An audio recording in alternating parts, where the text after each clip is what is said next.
to the flag of the United States of America and to the republic for which it stands, one nation, under God, indivisible, with liberty and justice for all.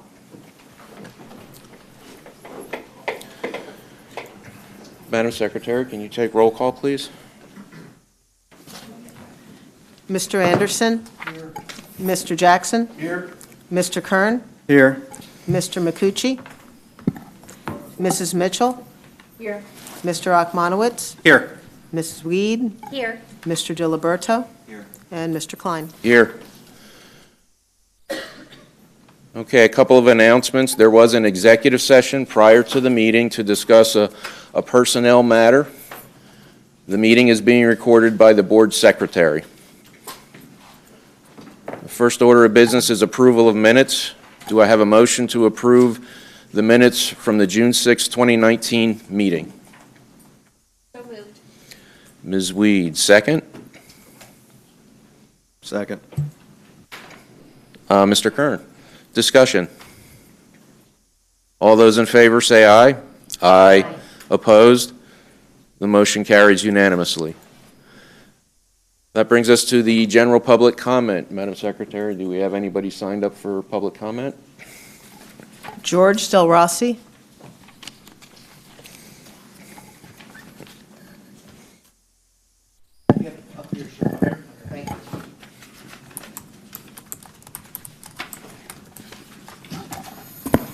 Hello, everyone. My name is George Del Rossi. I'm a resident in Quakertown School District.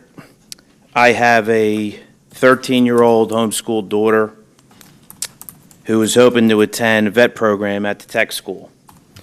When inquiring about the tech school and how we would go about getting her enrolled, I received a letter from Dr. Harner stating that, and I quote, "The Quakertown Community School District does not support homeschooled students at Upper Bucks County Technical School." Right? I was very surprised at that response, not only as a taxpayer in the school district, but more as a parent whose children should be given equal opportunity as every other student in the district. Okay, I have some questions about, like, and I don't deal with the school district. These may seem like stupid questions, but for someone like me, so there's the school board, which is everybody sitting here, who then makes policies, and then the superintendent deals with the school districts going by those policies. Am I correct in how it lays out there? Okay. Don't forget that the educational department at the state dictates The state's up tremendous top, right. amount of what we do here. Okay. So I have some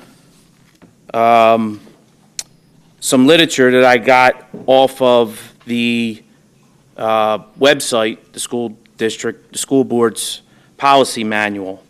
And in policy manual, section 100, it clearly states, and I'll read right from here, if a private school student or homeschool student is a resident of the district, the student is able to receive career and technical education under the dual enrollment provision of the school code. This provision expressly allows students attending non-public schools to dually enroll in both the non-public school and the public school in order to participate in programs offered at vocational schools. Okay. So with that, I read that and it just seems pretty cut and dry to me that opportunity should be given to my daughter. So, like I said, being new at this, I came here to address everybody. I don't know, maybe it could be explained to me. Policy, it's been updated 5 times since 2014. Okay. This is currently the one that is on your website that me as a layperson just went on the website. 117, was that correct? It's 137. Oh, 137. So, I mean, I'm not privy to what is the latest. I just go on what is there currently, and I don't understand why, if there's an updated one, it's not the one that's on the website. So, Mr. Kuzo, is there an archive of old policies on the website? No, all our policies right now address the board docs and all our updated policies. I don't see it on Are you referring to perhaps the AR that's attached? about tech. So what's the date, effective date, January? January 28, 2016 is on the computer. is on the computer. Sir, yes. I'm not sure where you're looking, but it's not. It's not going to be on the website, it's on board docs. Did you get the board docs from the website? Sure. It's on page 3, the specific. Which one's 115? Can we confirm the policy we're reviewing at this point? We are looking at 137. 115. We're looking at 115. Okay.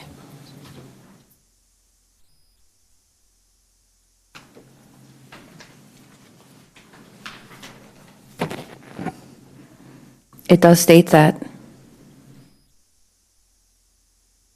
under policy 115, it does state if a private school or homeschool student is a resident of the district, the student is able to receive career and technical education under the dual enrollment provision of the school code. And while you all are reviewing that, this is actually something that was brought to my attention by a friend of mine who has students enrolled in homeschool as well and was interested in, and my first reaction, not really understanding what all of the parameters were, was why not? And if perhaps we could explain that, maybe what you explained to me in regards to why that is, that we don't provide that, and we used to provide that. Is that correct? Not since I've been here, but since I've been here with the policy committee, the board has met at least 5 different times because they updated the 137, which is the home education program. Mr. Rossi, thank you for bringing this to our attention. Obviously, we need to do some research into this and find out where the discrepancy lies. Okay. I'm going to ask Dr. Harner to take that on and then to, get back to you with an explanation of why this is. Plus, we also have August, we have 2 board meetings in August, or at least one before the school year starts. And Okay, if the board- before we if the conclude, board- though- If the board changes its position. Okay. But it's been almost every year, that's why we have 5 updates and challenges. Homeschool parents have come in, met with the policy committee, and that's why it is on 137 under home education. But the other policy does conflict with that. I see that, This is an ongoing issue. okay? Well, we'll have to get on the policy committee then, and tackle it, and then have the conversation in early August before the academic year starts, so the parents can have an answer. We have time for the board to address it. If the board wants to do that, then that's fine. But it's the previous discussions every year. I think Mr. Kern, Mr. Klein, and now Ms. Weed have been chairs of the committee. Each year we get a question like this, and that's where the refinement comes in under 137, which I see over here that it conflicts. Did Thank you, this sir, ever for come bringing forward that to the to our policy attention. committee, are you aware of that? No, I wasn't until tonight, but Yeah, we'll I didn't put it think- on the next meeting agenda, which is in a couple weeks. Okay. Okay. And, I mean, my secondary part to that would be what you said, Ms. Mitchell, like, if there is conflicting issues here, my ultimate answer is, why not? My ultimate question is, why not?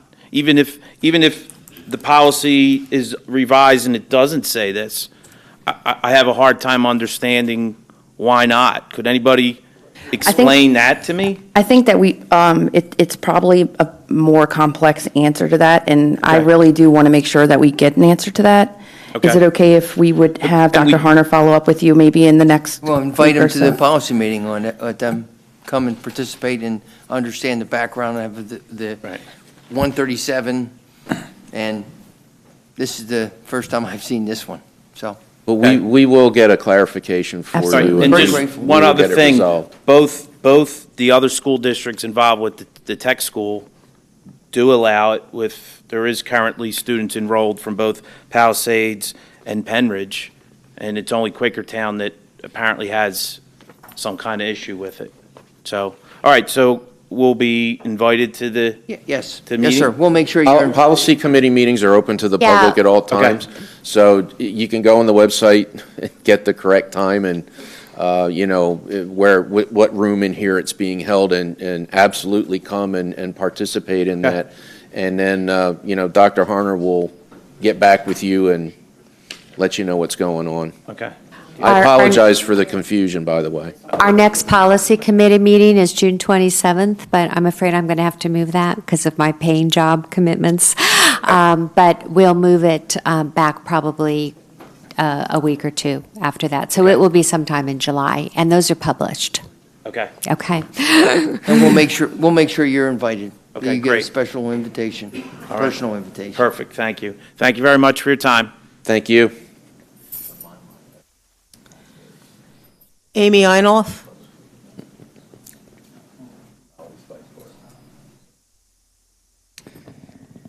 Hey everyone, my name is Amy Einoff. I live in Milford Township. I have 4 kids currently in the school district. They are going into 6th, 8th, 10th, and 12th grades. I wanted to speak to the board today about the music program. First, I want to thank the board and the administration for all the support you guys have given to the music program over the years. I think it's wonderful. I am a pro-music parent. I myself was in band, marching band, orchestra, county band, district band, and so is my husband.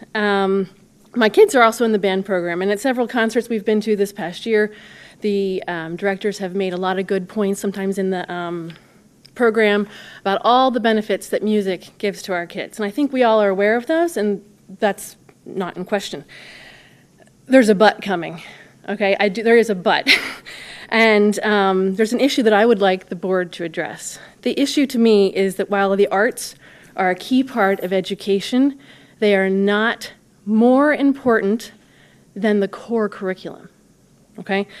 Currently, music classes are the only classes in the schools that require the kids to be pulled out of their core curriculum classes during the day to go to sectionals, okay? It is the only program that allows that. So if the kids, this is for band and chorus, if the kids miss the sectional, there's an opportunity for them to make it up, but either way, they're missing a class to get an extra band class. Worse still, if they can't make it up, their grade is docked. Okay? So this doesn't make sense. For this policy and this procedure, or however we're running it at the high school and in the middle school, we're forcing our kids to choose between these classes.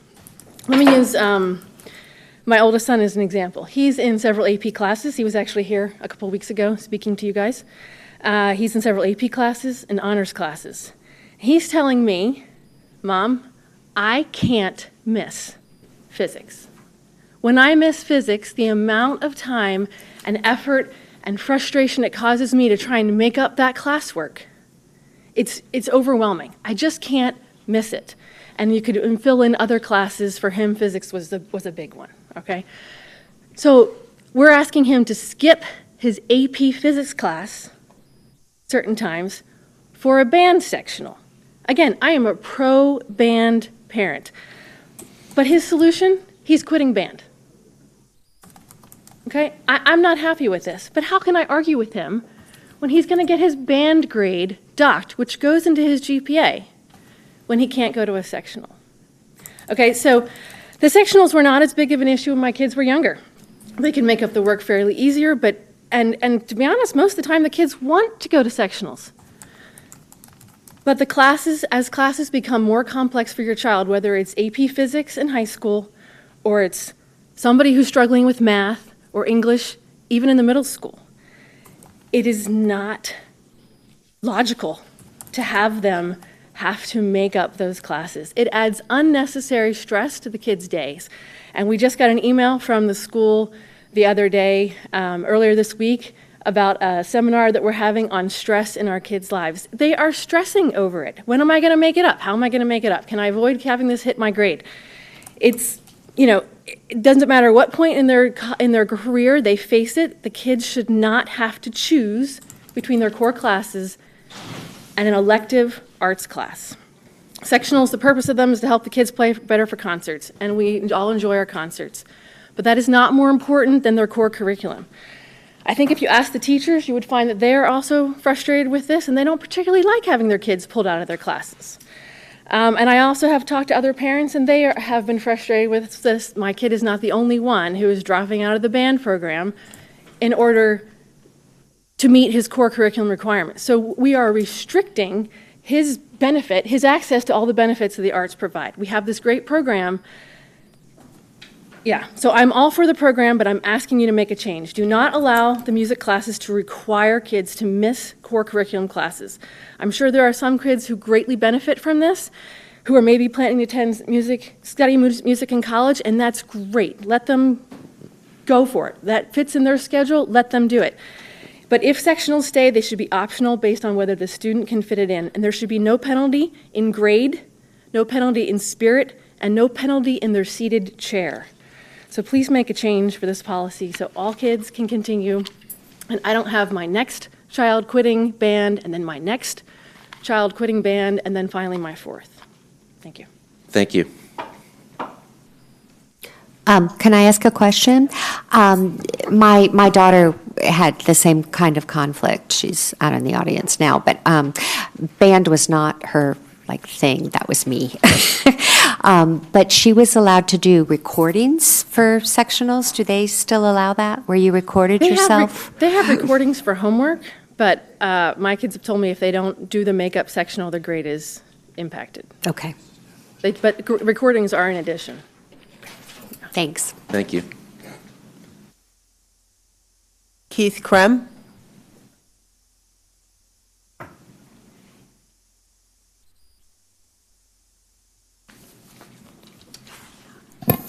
Keith, I hope you got enough to share with everybody. This guy. It's all right. I had a kid eating in the locker room. He was eating popcorn at like 8 a.m. in Canada a couple weeks ago, so you can go away.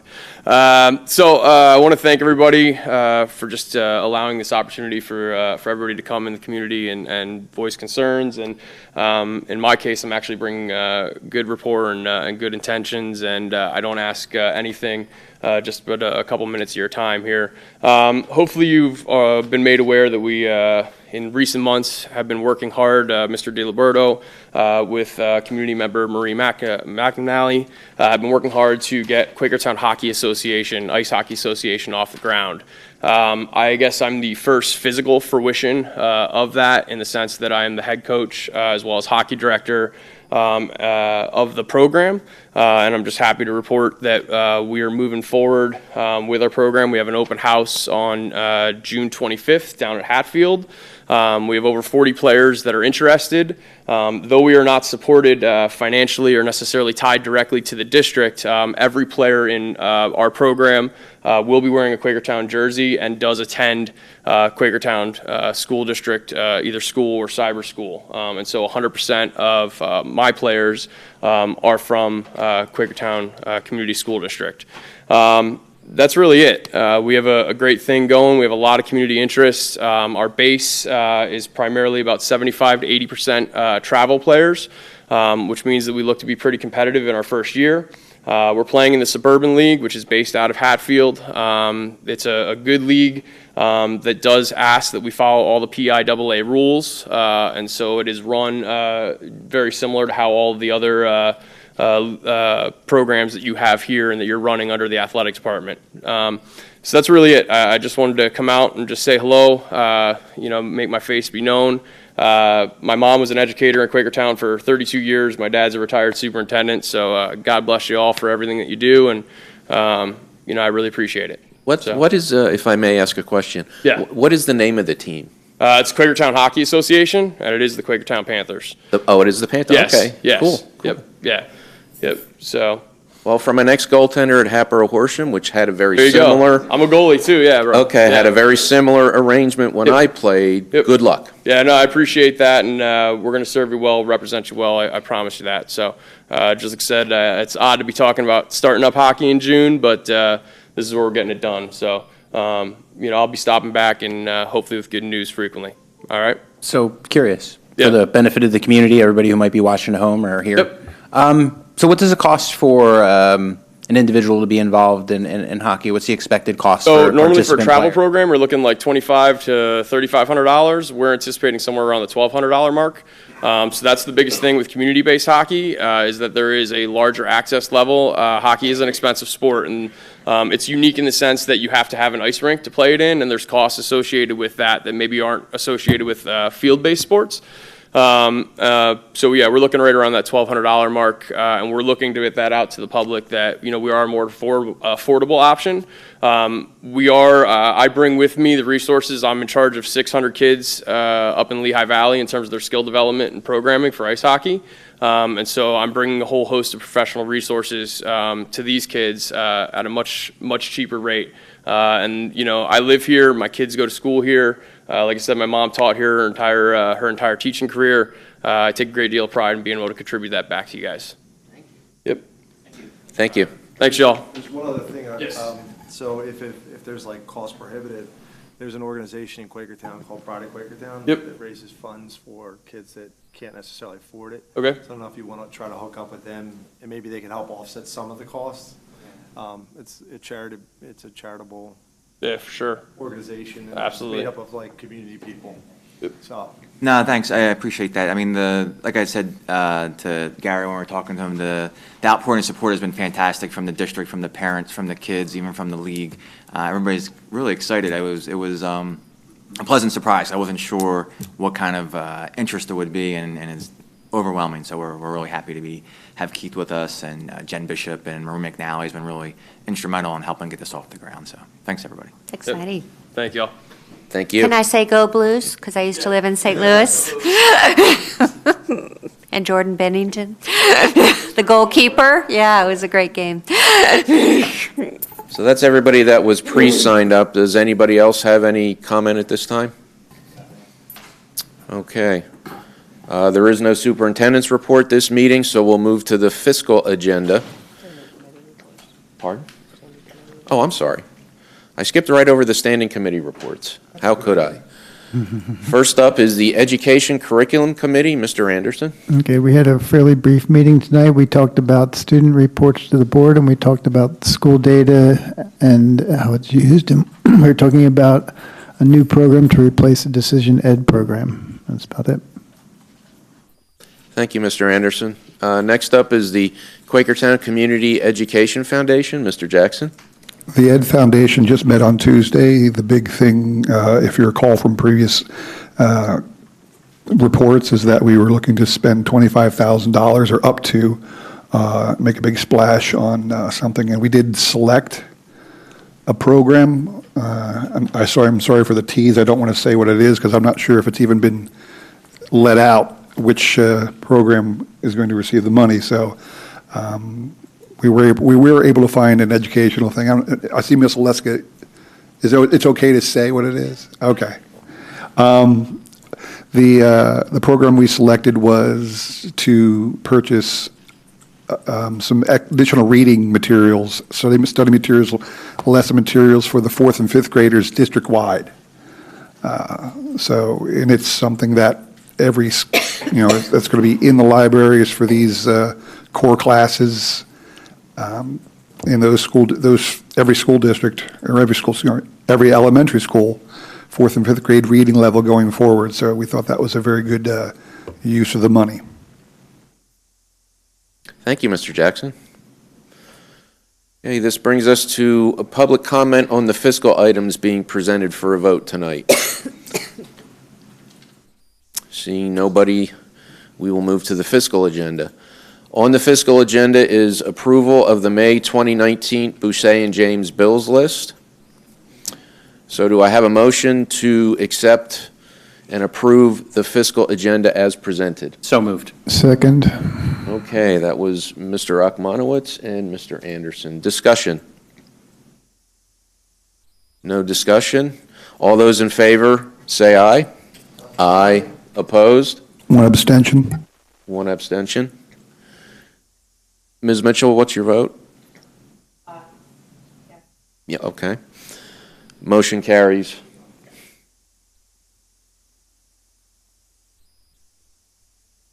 Okay, moving on to the fiscal consent agenda. On the fiscal consent agenda is approval of the May 2019 bills list, approve the May 2019 treasurer's report, approve budget transfers for 2019. Do I have a motion to approve the fiscal consent agenda as presented? So moved.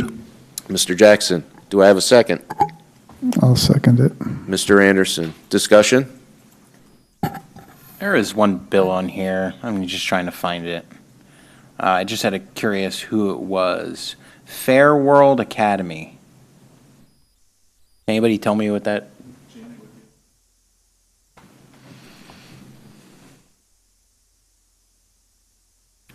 Sure. That's an approved private school that some of our special education students attend, and I believe it's for extended school year as well as the contract for next year. Okay, thank you. That is all. Okay. Any other discussion? All those in favor of accepting the fiscal consent agenda as presented, say aye. Aye. Opposed? Motion carries unanimously. Next up is public comment on the human resources items being presented for a vote tonight. Okay, no public comment on the human resource consent agenda. On the human resource consent agenda is administrative staff, professional staff, support staff, substitute staff, a settlement agreement as well. Do I have a motion to accept the human resources consent agenda as presented? So moved. Mr. Ekmanowitz, do I have a second? Second it. Mr. Anderson, discussion. Sir, I would like to have Ms. Edwards talk about our new high school principal. Oh, sure. Vote first? No vote. Hasn't been voted yet. Discussion. Okay, no, it's discussion right now. We're in the discussion phase, right? Yeah. Please.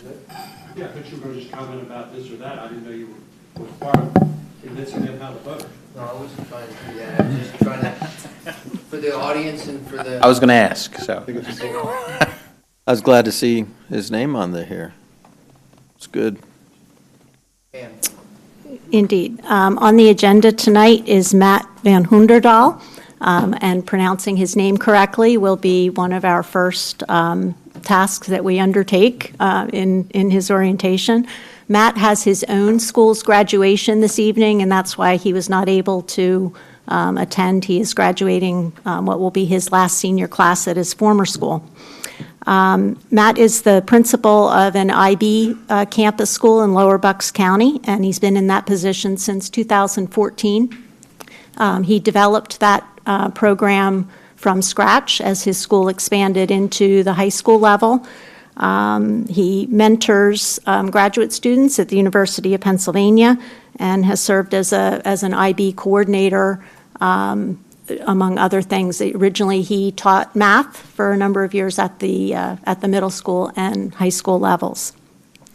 The process that we went through to select the principal went through multiple rounds of interviews, including an interview with a stakeholder group that included students, parent representatives, teacher representatives, and other administrative representatives, and that group was unanimous in recommending that we move forward. And then Matt did have an interview with the board, so you all got to meet him last week. We are fortunate that he is going to be able to start on July 1st. He already has created a very detailed entry plan that we're augmenting with some orientation activities, and he'll be able to join us for part of summer leadership next week as well to get started. And I know he is looking forward to meeting his new community, parents, students, his faculty, and digging in to do the work of taking our high school to the next level. So we're very pleased to bring this recommendation to you tonight, and Matt is very sorry that he couldn't be here in person. It's understandable why. Thank you, Ms. Edwards. Any further discussion on the human resource consent agenda? All those in favor of accepting the human resource consent agenda as presented, say aye. Aye. Opposed? Motion carries unanimously. Next is public comment on policies and program items being presented for vote tonight. Seeing nobody raising their hand, we'll move to the policy and programs consent agenda. On the policy and programs consent agenda, we have approved contract with Keystone Freedom Academy for the 2019 extended school year, approved contract with Keystone Freedom Academy for 2019-2020 school year, approved contract between Council of Southeastern Pennsylvania, Inc. and Quakertown Community School District for the 2019-2020 school year, approve a revised waiver agreement for student number 21981. Do I have a motion to accept the policy and programs consent agenda as presented? So moved. Mr. Jackson, is there a second? Second. Mr. Rachmanowitz, discussion? No discussion. All those in favor say aye. Aye. Opposed? Motion carries unanimously. Next is the board discussion on 2019-2020 district superintendent goals.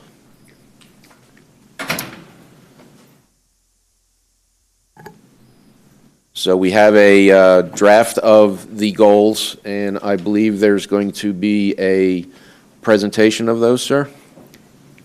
Yes, sir. Good evening. I just want to give you a brief intro and then hand it off to Ms. Edwards, as she has been the architect of these goals for quite some time, and their development.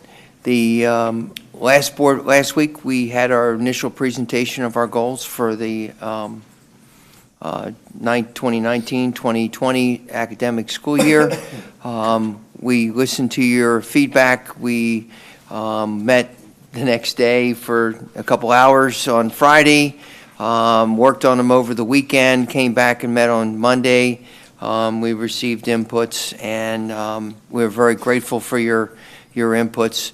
I'll let Ms. Edwards get into details of the new structure format, and hopefully we have met your expectations.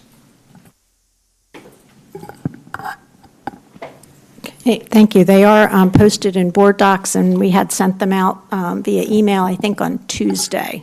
I think that was right.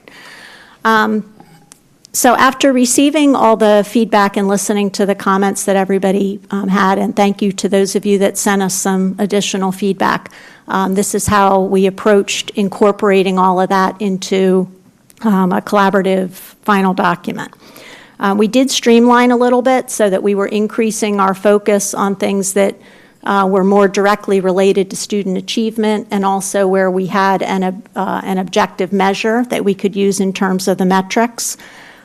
We did add metrics to the original list and made them more grade level specific so that we would be more transparent in showing our progress, the progress of a cohort from year to year.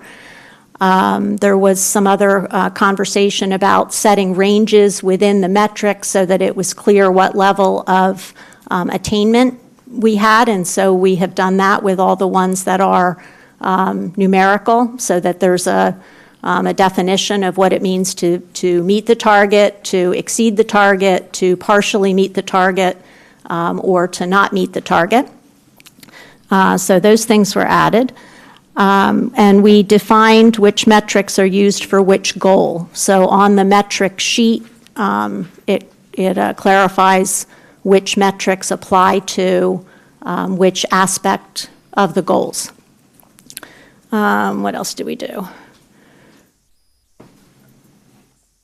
I think those were the major changes. So as you look through the document, in Domain 1, that is now half the measurement for completion is based on the metrics that are identified. and those are student achievement measures.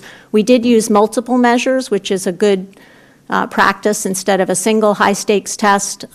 We do more regular assessment of students through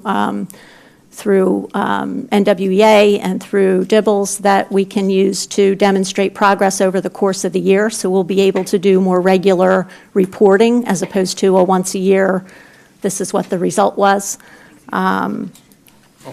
And so domain 1 is 50% based on the action plans, 50% on the metrics.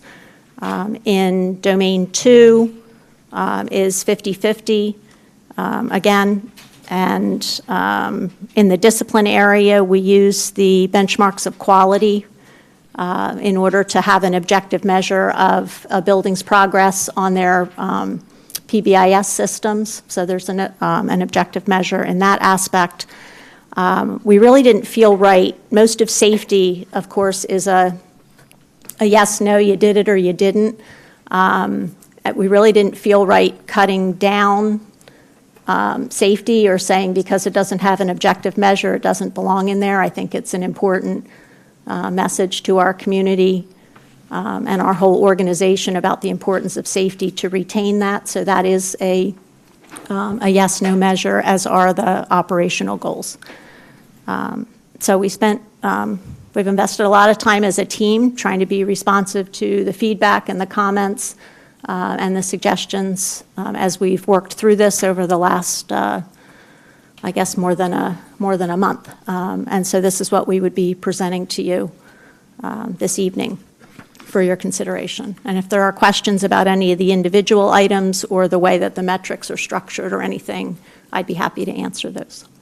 I had a question on the metrics. So we talked about benchmarking, and is it like first grade math shows at 79%? So then is that then cohort into what they finish at second grade? Yes, all of the metrics would measure cohorts. Okay. Because otherwise it's really kind of random.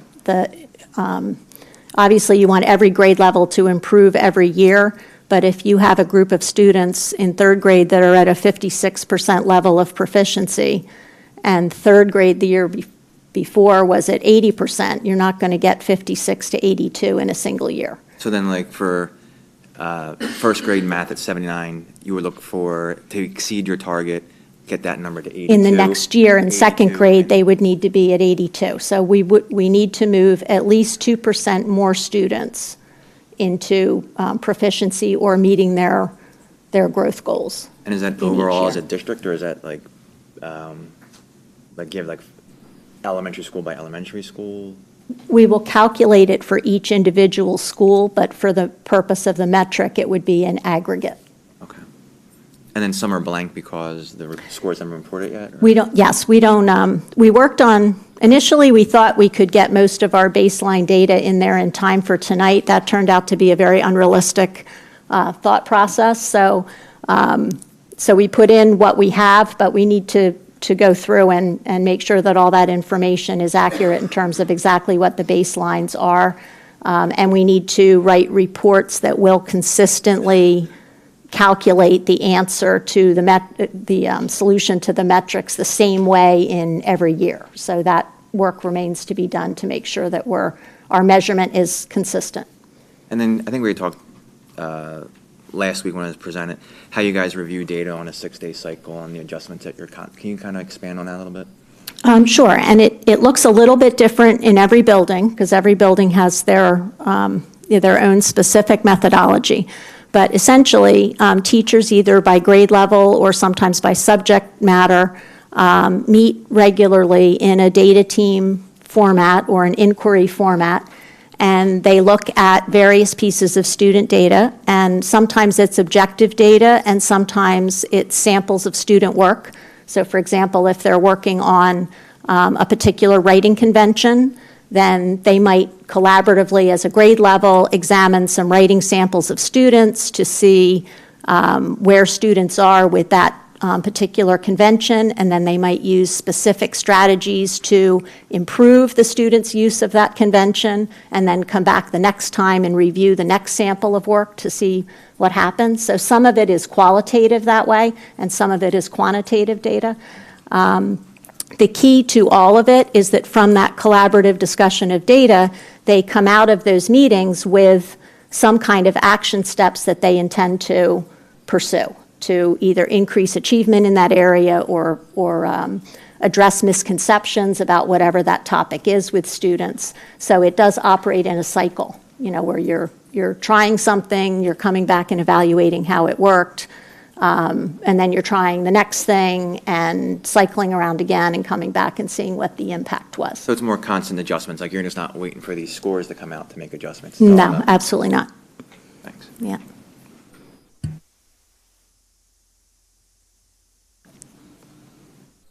Questions? So with regards to the DIBEL assessments, these are performed, is that 3 times a year? Is that what we talked about? NWA is 3 times a year. DIBELS is DIBELS 3 times a year also, Dr. Hoffman? It depends on the grade level. Okay. So that was one of there are certain things that we have to work through with this. We talked about, because it's second grade math, right? We only give it at the end of the year. We have to think about whether or not we can measure from the year prior to the next year, things like that. We want to make sure we have a consistent way to measure, but also that we can clearly articulate to you if there are differences between the grade levels. That's why we didn't want to put all of that data in there until we. So with regards to that, I guess my question is, how would you be able to track this throughout the school year to know if you're on target for meeting, exceeding, or you're falling below, so that you would make adjustments? That's really the whole point of it. So I'm just curious as how you would get to that end point. Right, so we took your feedback, and when we adjusted these metrics, that's why we included so many more data points per grade level. Like, for instance, and sorry, I was just talking about NWEA in math, right? Not DIBELS, but the theory is that by including assessments that we give more regularly throughout the year, instead of only looking at the PSSA data, which we get after school is out, we would be able to not only present the information to you more regularly, but also we already use it in our own practice. So we have our data meetings at every building. Teachers are looking at the data, but now we would also be able to bring that as part of a progress check on how we're doing towards these metrics. So it would be the individual conversations we're already having with teachers and in buildings that the principals are doing, but then also a way of updating our metrics on a more regular basis with progress, rather than only being able to bring them to you in July or August because they were on a sole measure of PSSA. So now we can be looking at how are we doing on each of the tests. You'll see, in some of the grade levels for literacy, we're saying we're going to look at the PSSA, we're going to look at DIBELS, and we're going to look at NWEA, and then be able to judge how we're meeting that goal. So that's the feedback that we heard would be helpful to be able to more regularly report on the data. And we talked about that at the Ed Committee today, wanting to make sure that we were giving next year more regular updates on the data that we were receiving. So if everyone, I passed around an example of, if you're wondering what did I pass out, this is a Phoenixville area school district superintendent goals. And I think it's a really great best practice for us to take a look at. To say I'm disappointed is an understatement right now. Most of these goals are still based on percentage completion of action plans, which we stated, I believe, very clearly in the last meeting, that does not tell us how well something was done. Not only that, this is completely unclear. If I were to try to present something like this to my boss, I'd get ripped another one, because this is just a hot mess. All these different percentages. So I didn't even realize that today we were going to be sitting here going through the same thing we did last week. My understanding was that we were going to have an actual work session collaboration with the rest of the district, where we would actually be able to discuss this at a table where we normally do in a retreat setting, where we can actually, bounce off ideas, brainstorm, try to understand what everyone's priorities are, and almost go through each of them and say, X this, let's add this, like where's everybody's priority stands. I'm beyond frustrated. So just to give an example, if you look on page 2, an example of how we can simplify this is when you take a look at scores, okay? Okay. The high quality instruction. Make significant progress in closing the achievement gap by 10% at each level, elementary, middle, and high schools, compared to the 2018 level of achievement gap. Now, I understand that there's probably some other details that are in there. Keystone proficiency, better at the 11th grade cohort, release date will be a minimum of 80%. Do you see how very objective these goals are? And they're so high level that it gives the latitude of the administration to creatively figure out how they're going to accomplish these goals. When talking about proper planning and implementation of special education services, it goes on to say 95% of parents who respond to a survey will indicate they agree strongly, agree that their children had a positive transition. The only time I feel it's relevant to have a pass, fail, yes, no would be an example that they have here. Administration will educate the board and community on the sleep start time topic to bring to the board for a vote in November 2018. That would be a yes, no. Another yes, no would be the district will hold 2 town halls, is on page 3, one related to the budget and one related to school safety. Did you do it or you didn't do it? Otherwise, I mean, in a business setting, you have to, first of all, in a business setting, you're not allowed to make your own goals. Sorry, doesn't happen that way. But somehow, that's how we're running things here. Ma'am, on that point, just on the point, contractually with me and with your administrative team, we we mutually agree to these goals. Just on that point. I'm very clear on that, and I appreciate you mentioning that. Thank you. That they should be mutually agreed on. But one of the most important things the board should do is to, again, work with the administration to collaborate and talk about these things. Not you give me a list of what you think your goals should be, and basically I agree to them and make no changes. That is not giving the board. I have an obligation to the taxpayers in this community. That is why I ran to be on this board, not to rubber stamp goals that are vapid and, very unclear. They're not objective, and if you take a look at the contract states that these should be objective performance standards. Now, that being said, I haven't even gotten into the incentive pay, which no one in this board was even clear on how that got paid out until I brought it up and demanded to understand how incentive pay gets paid. We still really don't, I feel like we still are very unclear on that. When I asked about how the incentive pay was going to work for this upcoming year, I still didn't get a lot of clear answers on that. And I had made a suggestion, so I'm not just showing concern. I made a suggestion, and in the business world, when you have an incentive pay, that's something that you get paid above and beyond something that you're doing, okay?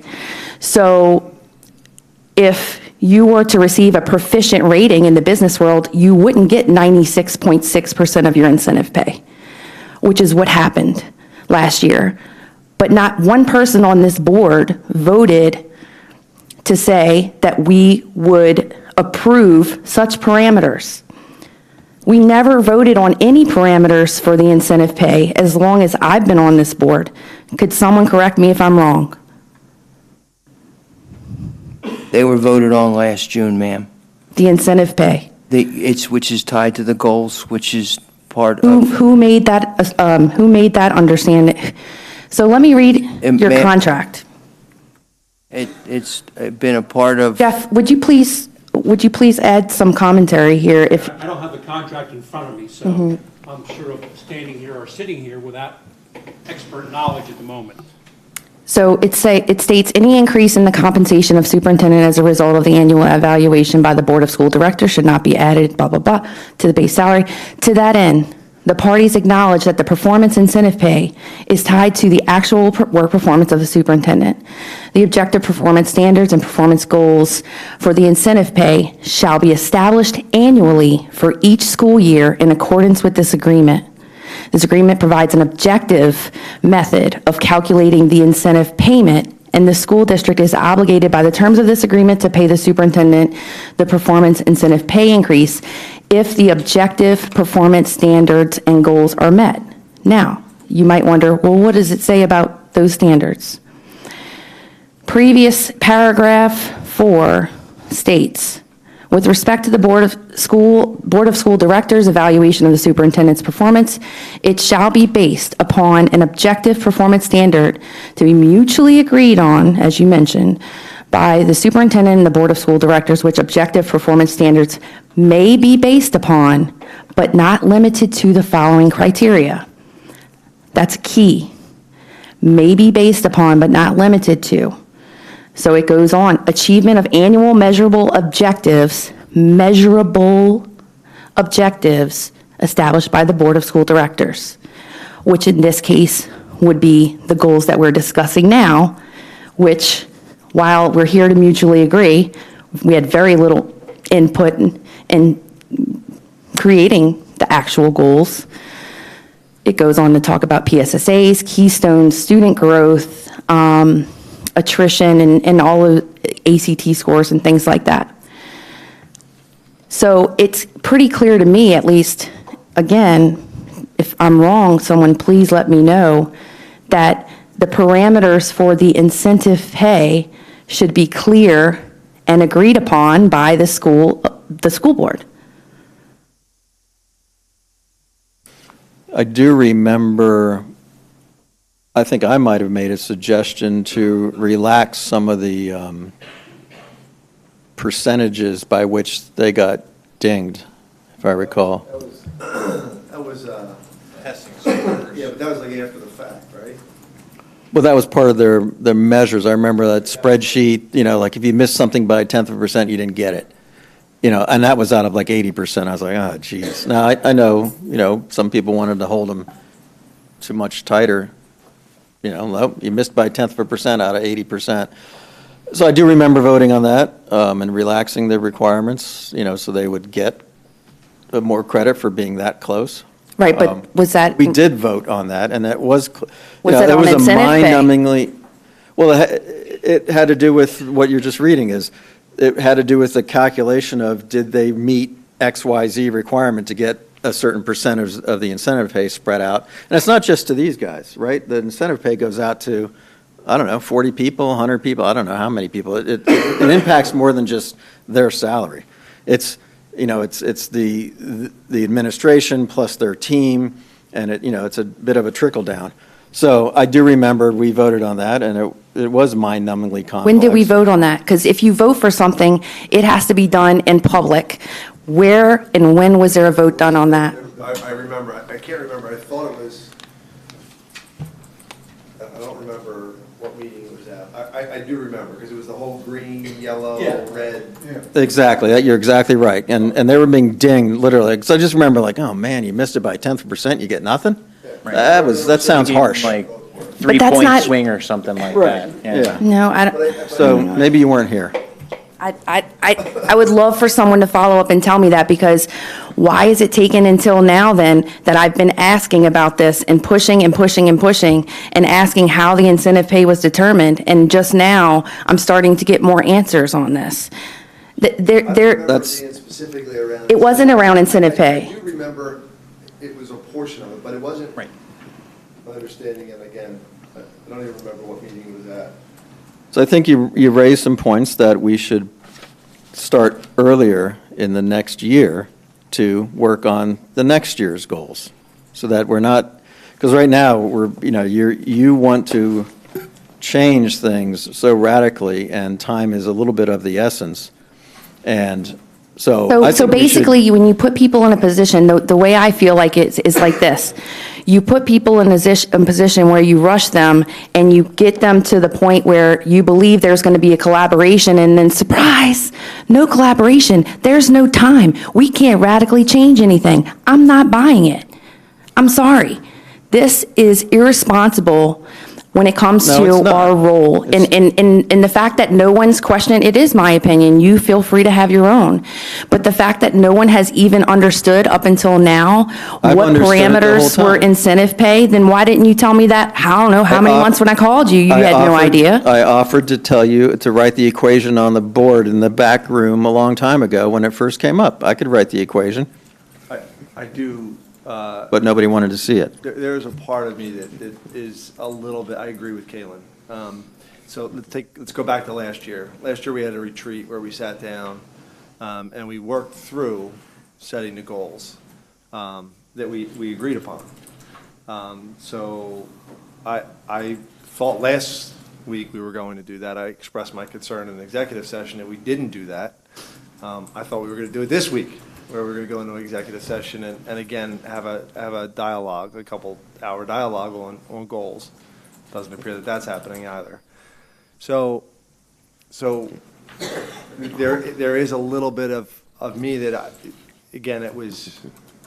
expressed it last week, that I was caught off guard. That we actually had a full-blown meeting last week and a full-blown meeting this week, when one of them was supposed to be a goal-setting meeting, and that didn't happen. And so I don't know why it didn't happen, but we talked about that. I think it was a procedural thing, that there was some sort of. We were going to switch the meeting around. And we couldn't, have right. This week be the meeting. Right. Because We there had was two only public one meetings meeting scheduled. on the calendar. Yeah. We didn't have two, we added one.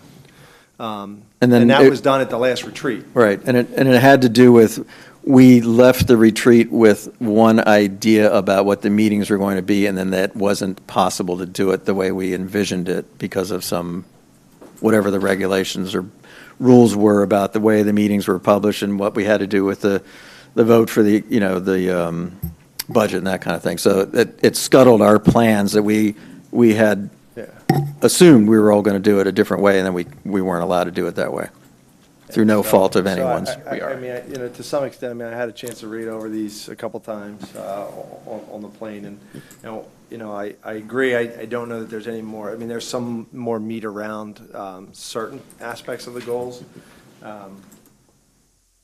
I do like the changes that were made to the academics, and that's why I asked. I hope we can see those throughout the year. We know how well we're doing. I think that was a push for us to, and Mr. Anderson, I think you were the one that was saying there are portions of our academics that we're falling behind on. And it's been a concern of yours raised on multiple occasions. And that's really where we want to glean an eye for it. Same thing with the finances, when we discuss dashboards and things like that, which we're appreciative that they're put in there. So, we're trying to set it up so that under each pillar we have clear goals and measurable data that we can look at. Is it 100%, Kalen? I agree, it's not. And It's a hot mess. You would never in a business environment have, give your boss your own goals. Then what is our job here?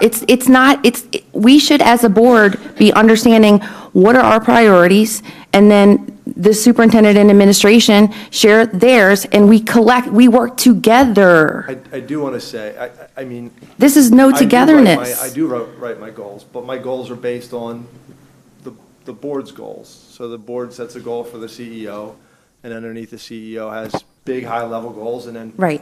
I try to align my goals with something that matches that goal. So. Right, they're not going to be in your knickers. So that, yeah, I agree. So you said the goal, but the board, you said they are the ones who. I imagine our CEO sets. I imagine it's kind of collaborative. Again, I don't sit at those meetings, so I have no idea how they're done. All I know is that we get handed goals, and then we try to align different goals with those. So I think it is somewhat more common, but I agree that it's probably more agreed upon. and it's done in an area, in an avenue of which we sit down and we have discussions. I have discussions with my bosses. Back and forth in order to get to that end point, so. I think what Kaylin's really trying to say is, though, the sample that she gave out is a really great idea of what at least some of us, I think, meant when we said some caliber of rating, right? Rather than a yes, no checkbox. And I read that, I mean, she put it in her email. This is the same document that you put in your email, right, Kaylin? Yeah. This. And this is clear, this is it's very high level. It's very clear. And I wanted to ask Jeff, the contract states that these goals should be objective. It does, you're right. And in your opinion, do you feel like the way it stands that are these goals objective? I'm not trying to dodge the question, but I've never gotten a copy of the revisions that were made since our last meeting. I had the original set from last week, but never got a copy of what was changed that was discussed tonight. So nothing was. Objective means it should be some third party could look at it, look at the data and say yes or no. That's what objective means. Right, and at the back of the revised document, there's, 3 pages of mind-numbingly tedious objectives that talk about percentages. That applies to 2 of the goals, if you spent the time to look at it. And I hate to say, but when you put a whole bunch of numbers in there, sure, it confuses the heck out of people, and then they're like overwhelmed, and like, this is way more complicated data. All we needed to have was something that simply says, we want to achieve a 10% increase in this level and these particular subjects or something like that. But instead, we have 2 pages of measurements that. Who's to say Phoenixville is smarter than these folks? That is an ad hominem. No, my point is they're much more detailed about the levels to potentially get to what you're talking about here. Not to be defensive, but given that Ms. Mitchell, Kaylin shared with all of us this sample, we drilled down. This school district has 15% less poverty than us. We outperform them. Okay, can we talk about the actual issues here and not talk about the district itself? Then let me go. We're discussing, let's stay on my floor now, ma'am. Stay on the position, please. Ma'am, I listened to you for 10 minutes. Please. I'd like to have the floor. Thank you. Consider the mechanism for gathering parent and student feedback, quality of instruction, communications, and quality of extracurricular activities, and teach effectiveness. Present recommendations to the board by 18-19 school year. Yes or no? That's out of the Phoenixville example you gave. Most of their examples that you have in their document is identical. It's the pictures that are different. And if you have the performance measures, ours are much more significant. That's why we've had the student achievement gains that we've had. We've asked the folks out here and the teachers in the classroom who do most of the hardest part of the work to get great stuff done, and they've done that. And this has been the format, the game plan, the war plan for the last 5-6 years. It's not anymore, though. Please stop saying that. It's not. My job and our job here on the board is to try and utilize taxpayers' money the best way possible to offer the best education that we can possible. And I'm not saying that this has to be what we need to do. This is an example of clear goals. And it's very high level. You don't have any measurements for, if you look at domain number 2, no measurable goals there, pass, fail. Domain number 3, pass, fail. Domain, here I'm scrolling down, 4, pass, fail. Domain number 5, pass, fail. Or excuse me, domain number 1 and 2, 4, number 1 and 2.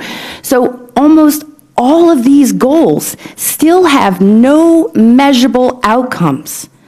I like what you guys did in attempts to try and tie domain number 1 to student performance. I appreciate that. However, if you look at all the domains, so example in here, let's see, not to say this is not an important goal, provide increased opportunities for autonomy at the building level. how are you going to measure that? To know that we are successful in that? And so for the only goals, the only domains that we actually have measurable goals for as it stands is domain 1 and 2. And it doesn't even encompass all of domain 1 and 2. So pardon my frustration, but the reason I am frustrated and the reason why I'm very vocal tonight is I feel like we've been trying, like we've given ample opportunities to try and get this right. And this is still in no way, I would not know how we would measure almost every single one of these goals. And if you can't measure a goal, what's the point? Ms. Edwards, you put together this document, correct? Yes, we all worked together on it as a team, and I distilled it into a document. Okay. I understand it. I think there's a lot of detail put in there, which for me personally is always a good thing. I've reviewed it several times when it was emailed out. Obviously, there's been a lot of work put into that, and I think it certainly addressed my concerns from the previous meeting when I said I wanted to clearly see how this was going to be determined, and you've done that. So I just want to say I like it. I think it's great. I appreciate all the hard work that must have gone into that, and so thank you for that. Thank you. I will accept that thanks on behalf of the entire team who was working Okay, very hard. sir, could you please tell me then, since we only have measurable goals for domains 1 and 2, how are you satisfied with the rest of the domains that we have no measures of success on those domains? Ms. Mitchell, I'm not going to debate this with you, okay? Why can't you just, why? Isn't that what we're there to do? You have Here to do? made your point clearly that you're unhappy with this. I'm just asking you to defend your logic. If you don't defend it, then you can't speak to it. To me, the document is clear. That's my logic. I understand it. There's a lot of supporting evidence with it. It's clearly spelled out. Well, you guys got about 6 more months to get away with this crap. Any other discussions? So could you answer that question? How do you measure certain ones that maybe are a little bit more subjective? Like what is the plan?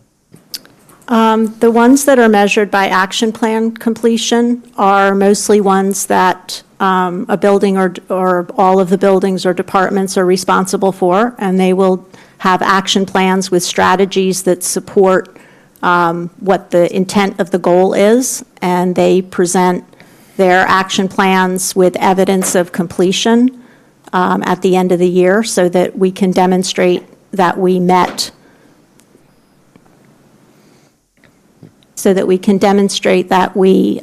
met the requirements of the goal. And we do have all of that supporting evidence, which has been provided by all of our building principals and department leaders for the 18-19 year, and it is a significant body of evidence, and they did a significant body of work to move the school district forward. And let me explain my interpretation of it, if it helps. So the Domain 1, culture for teaching and learning, the ultimate goal is to improve the student metrics, right? And so they have a list of what I might call tactics to achieve this strategic goal. The increased student learning, number 1, A through E. That's a list of tactics that they plan to implement. So, do tactics belong in goals? Well, they're giving, sure, we maybe have a point that maybe we need an executive summary to make it simpler. Okay, here, let me just pull up all these things into one executive summary, a little bit like the table you have, some high-level stuff.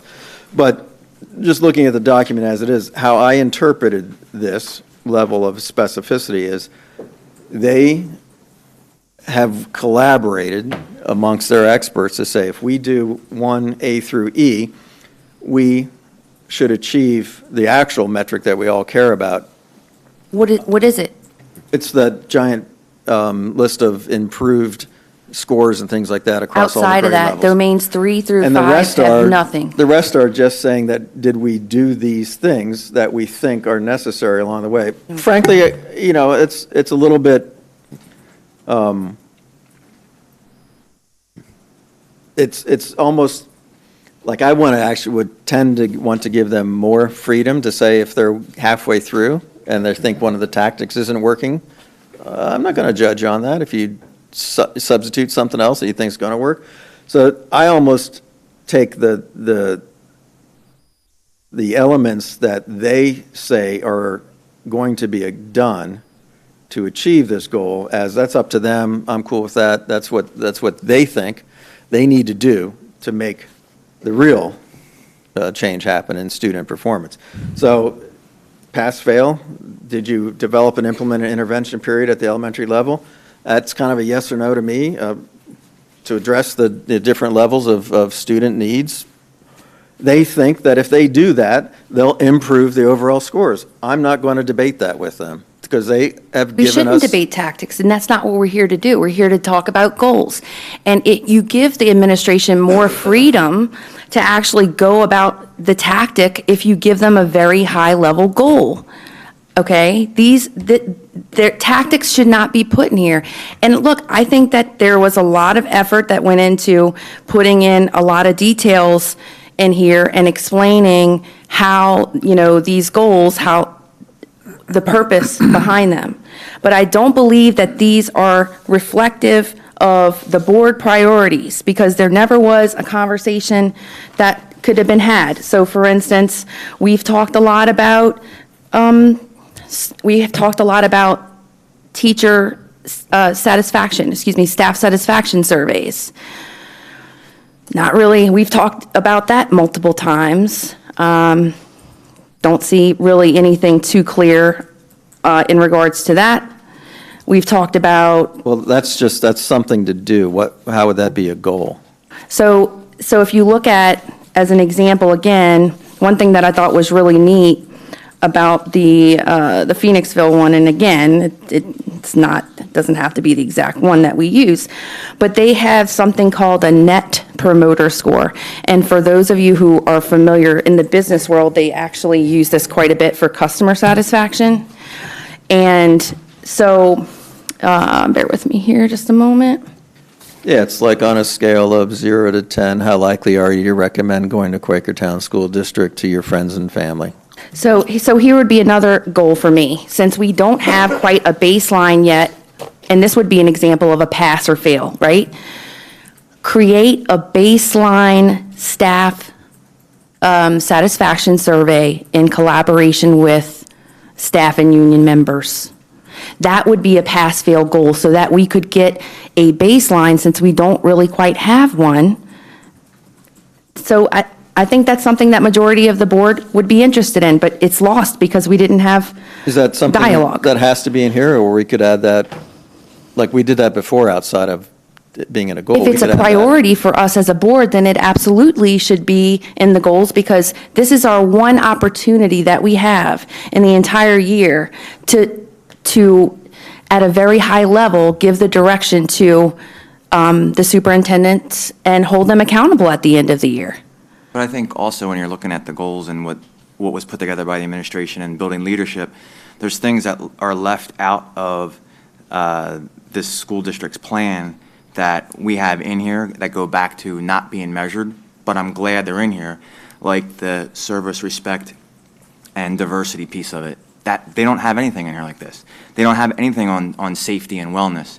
So there's going to be trade-offs. You have to believe that the people who are on the front lines doing this every day kind of understand the areas that they want to focus on. And I think they have taken our feedback. I think this is very detailed compared to what we had last year. They've taken comments that were in the evaluation plan and added it. They've taken comments that were emailed to them on Monday and added it. I think there's going to be a trade-off, and it's not going to be perfect, but the things that we have in here compared to the example that's given, I like ours better because it really puts the student at focus. And it's not always measurable. But there could be measurable goals. So for instance, for the diversity, the one thing for safety rather, one thing that I would like to see, you want to talk about data, one goal that I would like to see is for us to start tracking from a safety perspective. Like we get these reports as a board on these SRO reports, or how many expulsions or how many suspensions. To me, it's all relative. I have no idea if it's a big problem or not if I don't have historical information to see if it's a spike or if we're on a downward trend.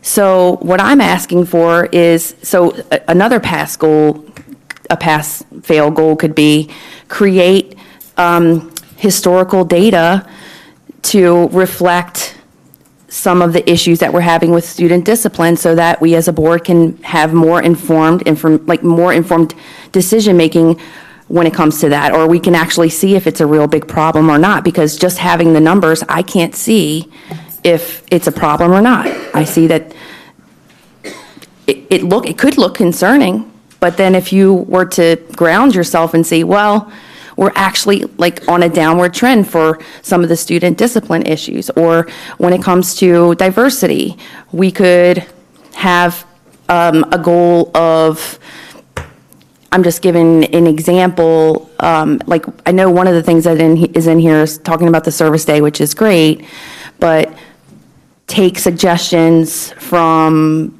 the diversity committee. I'm just giving you examples and report back to the board on this date to implement them or something like that. You guys are satisfied with it, that's fine. I am not satisfied with it. You guys know that already. I think, so Kayla, you bring up a lot of great points, and I think we have to understand, I think there's going to be things that are measurable and things that are going to be pass or fail, and that's just kind of how it's going to be. And I'm okay with that. I mean, we've seen goals like that in the past. I think they're fine. I do agree that there is some meat. I think your SRO example, disciplinary example, is like a perfect example, because John, you sent out the email recently from somebody who's talking about discipline issues, and we have no context of what does that mean. We hear about it at times. Is it bad? I have no idea. Well, could that, Ms. Edwards, or whoever tracks that, is that something that can be tracked? You know how cities track crime statistics? Yes. Why can't we Yes, do that we have a lot with of that discipline data, issues? and collecting some of that data is actually one of the recommendations in the Community Safety Committee report, which is embedded in the goals that we're going to go through and implement a lot of their recommendations. So that's already included in the goals, even though it's not written explicitly. But with respect to like an objective measurement, can a goal be, okay, let's lessen last year's discipline problems by 10%? I mean, I'm just comparing to what cities do with crime statistics. That's often a goal, and it's a stated goal. It's by percentages. Okay, we're going to reduce crime this next year by 10%. And they implement plans in order to do that. I'm throwing that out as an example. Is that possible to do in a school district setting?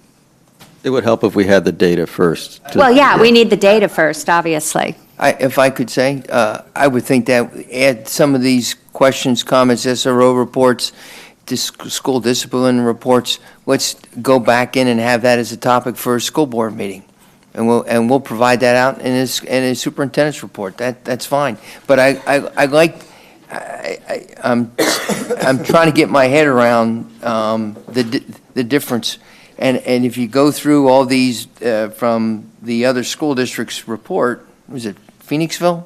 Yes. Phoenixville report, again, they're 15% less in poverty, and they're one position ahead of us on the U.S. News and World Report. So there's nobody that's poorer than us that outperforms us as a district. But their goal is to present a budget in January. That's the goal.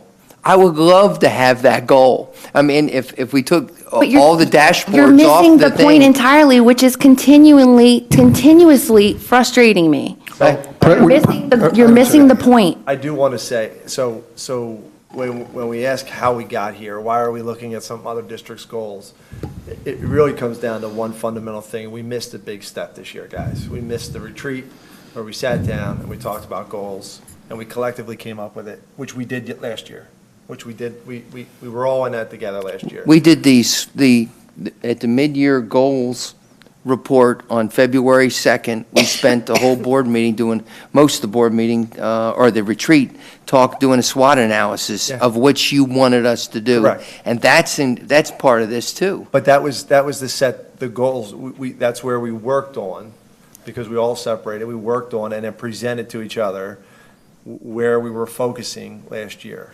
Well, I agree with you. If you want to give us more time, I'm more than happy to have your. I think when we ask how we got here tonight, we have to agree that we missed that step.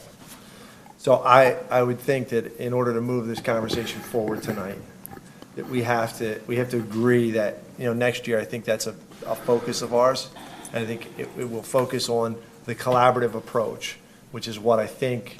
What's stopping us from doing it now? President Klein, may I interject real quick here? We've had this discussion a number of times. We've gone back and forth on this topic. I would like to move to end debate on this and proceed to the next agenda item. You have to ask for a vote on that. I'm making a motion right now. I will second that.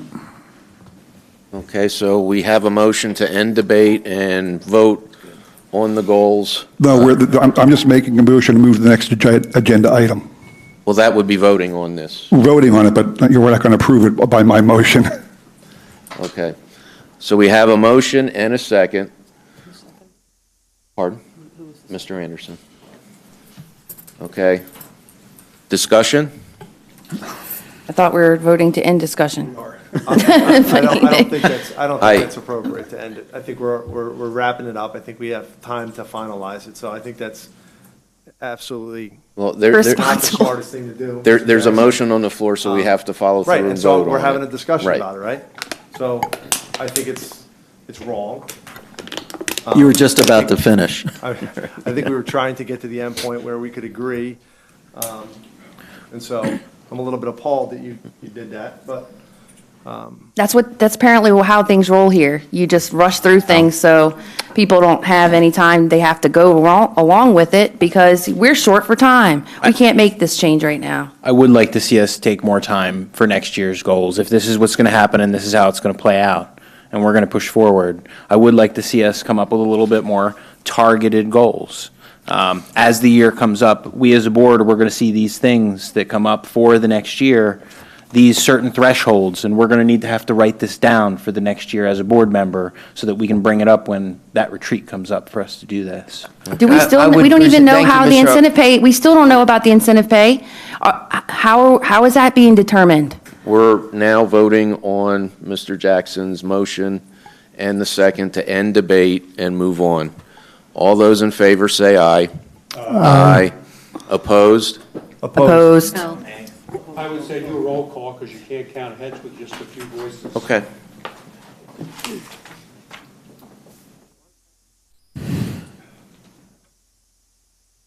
We still need to talk about incentive pay. So this is a roll call vote to end the debate or the discussion On goals. on the goals. Yes. Mr. Anderson, Yes.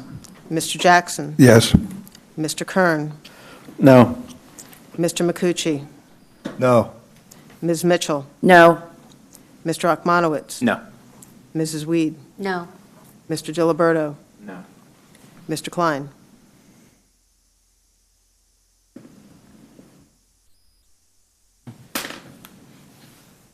I'm thinking. Keep on talking. Okay, no. So it's Mr. seven- McCucci, you want to 7-2. continue? Or did you sort of kind of? The motion fails, so. I think that we can agree that we missed the collaborative approach. And I think that's how we got here tonight. I think it's frustrating to both sides because I think the administration feels like, they're doing their best to, put these goals in front of us. We're sitting here saying it's not exactly what we want. We're trying to tell you what we want in email and conversations and the board meeting. I think the retreat worked well last year. Again, I voiced my displeasure that I felt one of these two meetings were going to be that. was going to be that. And that was the way when I walked out of the last retreat we had. That said, I think we have to agree that we can move forward and make sure we hit this a little harder next year. And I think we start a little earlier so that we're not rushed and we don't feel this pressure and you guys don't feel like, we're attacking the goals and we don't feel like they're getting shoved down our throats. Are there some freedom of adjustment and like adding some executive summaries, are the things we can do in the coming months? Instead of, it's not like it has to be totally cast in stone, does it? Free to technically update our goals at any time, right? The goals, as we talked about last week, the principals, the Act 93 team, we meet here next week and we hash it out, what their parts of each goal is, and then they start working on their action plans next week for next year. Having things that you want us to look at or want us to do that's not part of the goals is not a problem. You're the school board. If you want to do a survey next year, let's do a survey. So that's that, but the things that are directive and focused for our accomplishment, that's tied to my evaluation, tied to my team's evaluation here at the cabinet, tied to the principal's evaluation, and in turn, the goals out there in the buildings with teachers' goals are around what your priorities are.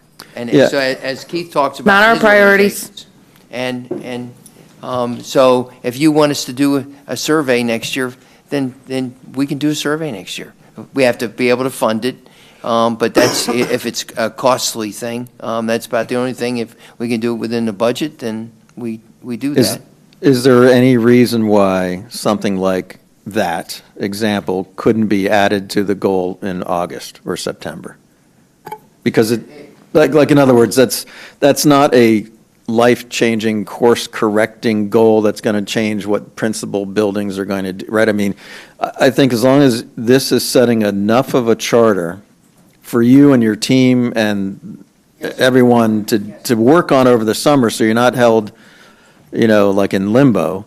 Yes, sir. Then why can't we fiddle around the edges a little bit, add some things to it that are agreeable? I think having a and then they're in the goal so that we can very measure. healthy, positive discussion around it. It would be great. Right. I don't think we want to move the goalposts, but that's a great way to put it. That's a great. We way just want to be able to make sure we can ask for more data in the future. Yes, sir. I guess That's great. And you can ask now, ask anytime throughout the summer, fall, winter. We're here to serve. Well, can we ask for data on the discipline issue, for instance? We've Yes, gotten ma'am. a lot of We can spend some feedback time on and look at a summary of how this past year went, and look at from the SRO reports to what we have in Power School or in other places, and give you a baseline. Okay. And then that'd be a healthy committee discussion, bringing it to the board. Can you also show with that, like, using the example of the SRO reports and suspension reports, maybe over a period of time, like a graph that shows how it's Yes, sir. moving Yes, up and sir. down? Well, I get the intent. Okay, thank you. Can we still find out about the incentive pay? I still don't know. So my example that I gave in my email was, incentive pay should not be based on percentage completion. Incentive pay should be based off of performance that you've done above and beyond, that's my opinion. So, that being said, we could have a system that would say, if you got between proficient and proficient plus, whatever, you get this percentage. If you get between this and this, you get this percentage. And I'm not really clear on how we're measuring that. It's supposed to be objective, and what you're describing, I think it would be quite subjective, in my opinion, but I'm open for a discussion. I think it's actually, I think the framework is the way I see incentive pays are on a scale, right? So, and it's used to incentivize, so it's obviously not part of your base salary because it's not guaranteed money. That's why it's, an incentive.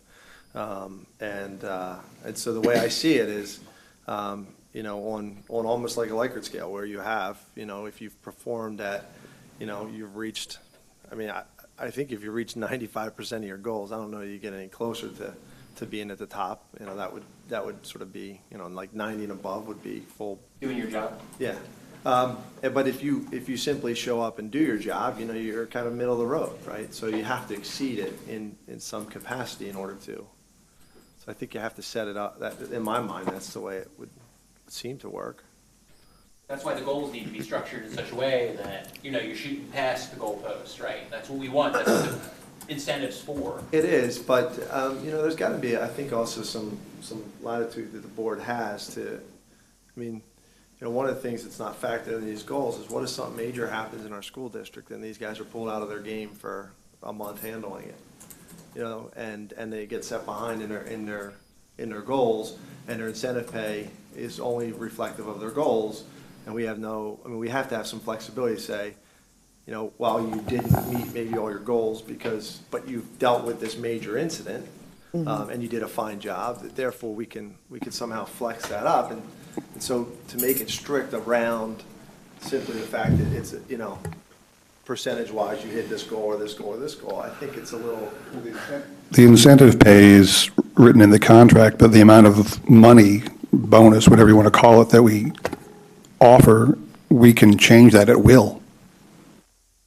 No, but it's based on goals. Right, but to your point about it, some kind of crazy emergency happening and you don't want to penalize these guys, well, the goals can be what the goals are, and we still have the leeway to put it wherever we choose to cover that kind of a crisis. That's just a specific point to your example. But then we would grade based on the fact that we know that that crisis had ensued. So when we are scoring, you know, we would be accommodating for the fact that something unfortunate happened or whatever to.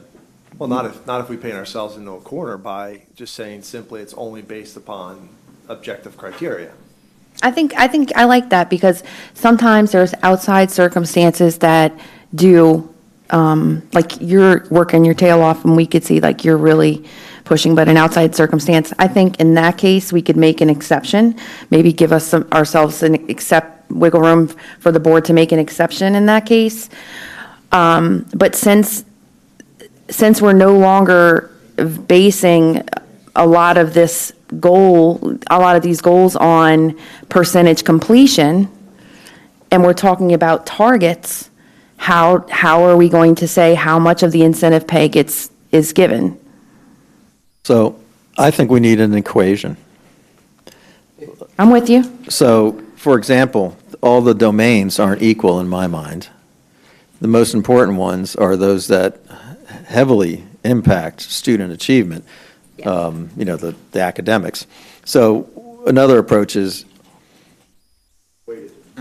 exactly, not only are they prorated per domain, but, you know, it's also, we have a set of crazy number of metrics down in those last three pages of actual student achievement. And if we make 50% of the incentive based on that and 50% based on our, you know, culture, 1 to 5 grading or something like that.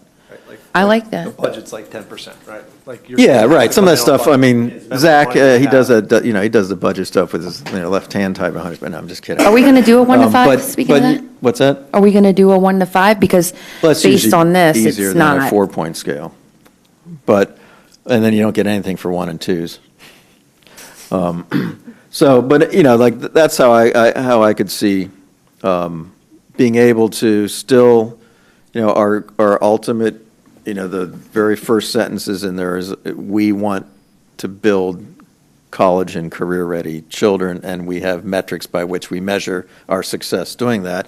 That should be a large factor of the incentive pay. And the rest is, you know, a little bit more subjective, pass-fail, plus, you know, like you said, there could be some extenuating circumstances, and that gives us more leeway to kind of handle both. I like it. I don't know if that's amenable to the. I mean, I know what you're saying, but I don't agree with the sentiment that, you know, maybe academics should get more weight than culture of safety or diversity? Because these are all important in their own aspect. Well, they are, because they should actually help make the students achieve higher. So it's still the primary Academics is the goal. main point of the school. Yeah. That's what We're- school's we're here supposed to be to about. teach It's and- more than anything else. More than just opening a book and memorizing it. Well, in yes, the but U.S., unfortunately, it kind of learning. isn't. But And I think that is, you can measure that to a certain we like extent. factory schools. Jeff, do you have any suggestions on how other districts do this? Well, I guess the question is you have before you the goals. This other discussion about the manner in which you measure the performance in order to get to incentive pay really has to be a, lack of a better word, collaborative approach between administration and the board. So I don't know that you're going to be able to achieve that tonight when you're talking about goals, but I think that for the purposes of the board and administrators, administration, superintendent and like, it would be a good thing if you could arrive at some clear methodology on how incentive pay is awarded, provided you don't do things which has a disproportionate and difficult impact on administration. Do we do that at a later As- time then, maybe, or? As I shared with the board, when we sent out the draft yesterday, day before, for 20 years, at least, the practice of the board and the practice of my team, your team out there in the audience, and all the others that receive incentive pay have made their decision on their career, their location, and where to work in our district or not, based on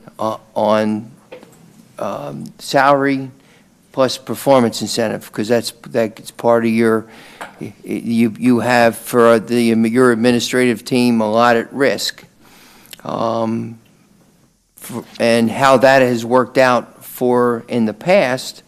On when we're doing the metric piece, when we had the previous metrics that's not before you, but we had for 2 years, if at the elementary level, the 5 or 6 metrics were not met at that level for academic achievement, the elementary principals did not receive that. At the middle school, there are 5 or 6 or 7, they did not receive that, if they only what you met on your metrics. At the high school, if you didn't get it done, then you didn't receive it. And the total combined for the district office, anyone who works in the district office, then you took the pain from all the different areas of you didn't receive it. And it's the goals that we have here, I put them up against anybody in Pennsylvania. Other superintendents, at least in this county, have said to me, my gosh, what are you doing? And what you expecting?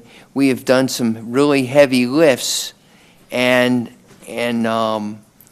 if there's going to be any kind of discussion about how this has been done over at least 20 years, you're going to be involving not just me in that discussion. You're going to be involving all them out there in the discussion. Sir- But that's the way the system's set up in the contracts between you and them, and you and me, you and Nancy, Zach and I. And so it's been tied to our goals. That's been the practice. So if you change that, that has to be mutually agreed upon. Of course. Change it, though. I I don't mean- understand what you mean change it. I think what he's saying is the practice has been that if he gets an incentive pay, that means that the other administration gets that incentive pay, but it's not, you just mentioned something, because I'm a believer in having ownership of that incentive. I used to always hate working for places where I didn't feel like I could really impact. So just as an example, let's say the superintendent doesn't do so well in their evaluations, but you're a rock star principal.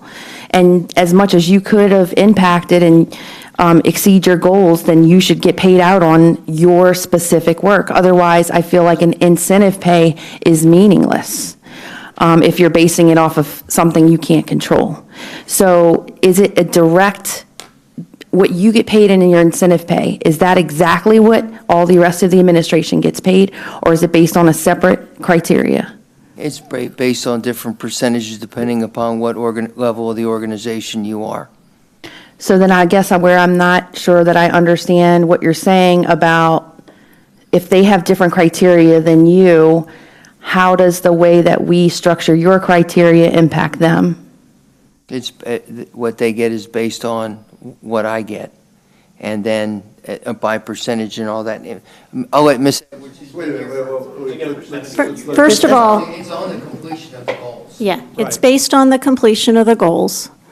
And so, and a lot of thought went into the design of the performance incentive in the Act 93 agreement over the last 20 years.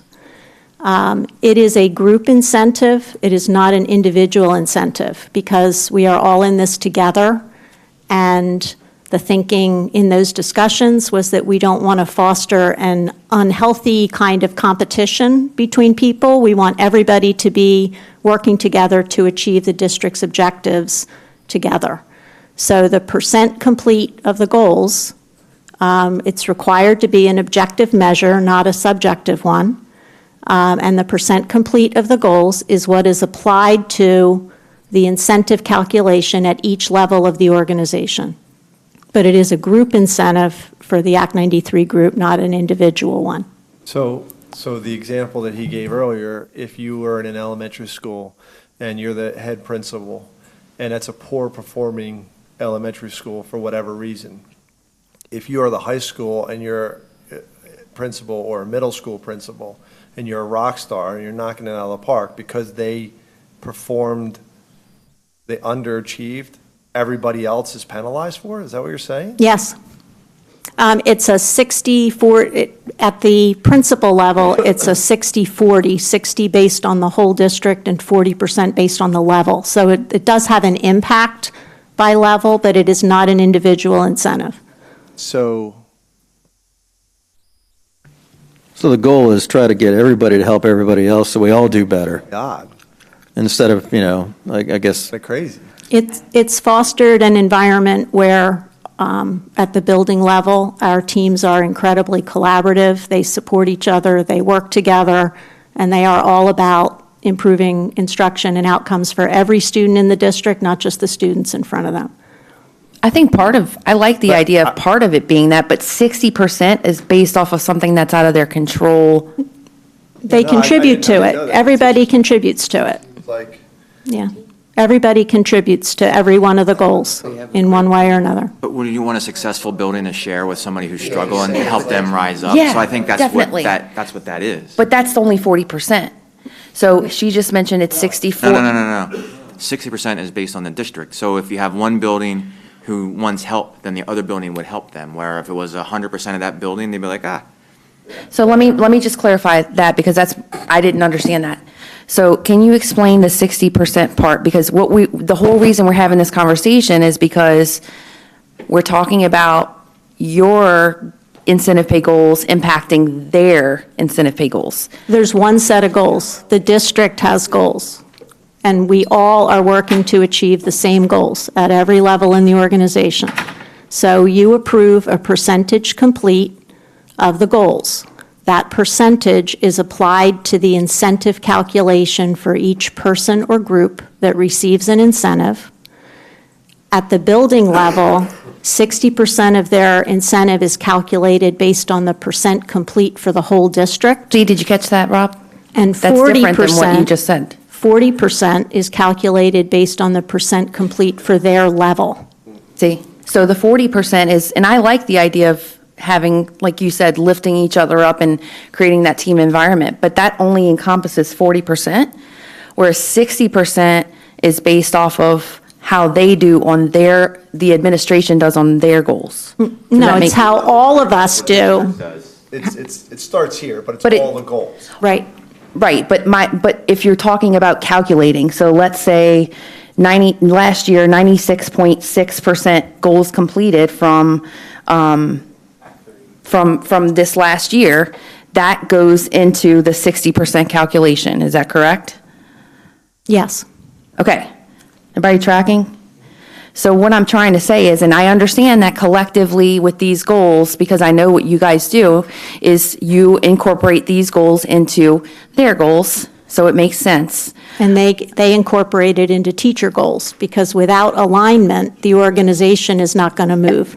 So we can't have one set of goals that apply to us, and buildings have different goals that apply to them, because if you have that kind of misalignment, you're going to be going all over the place. I'm actually okay with the structure, but what I don't understand how all of this is relevant to us trying to determine what the measurement for incentive goals are.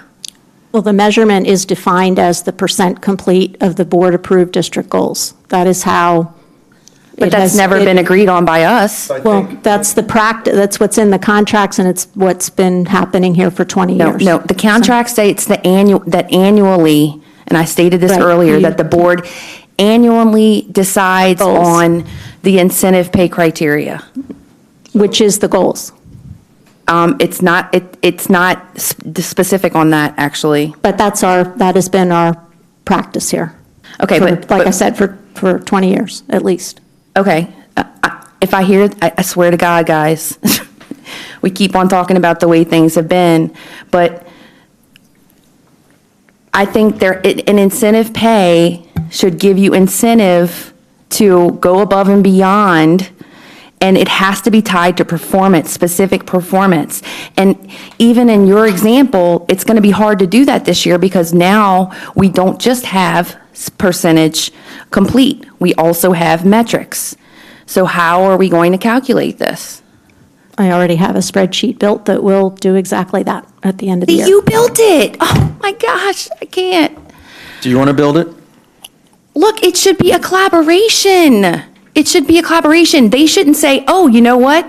I'm going to decide on whether or not I get my incentive pay myself. I'm going to calculate that. That sounds like a trust issue.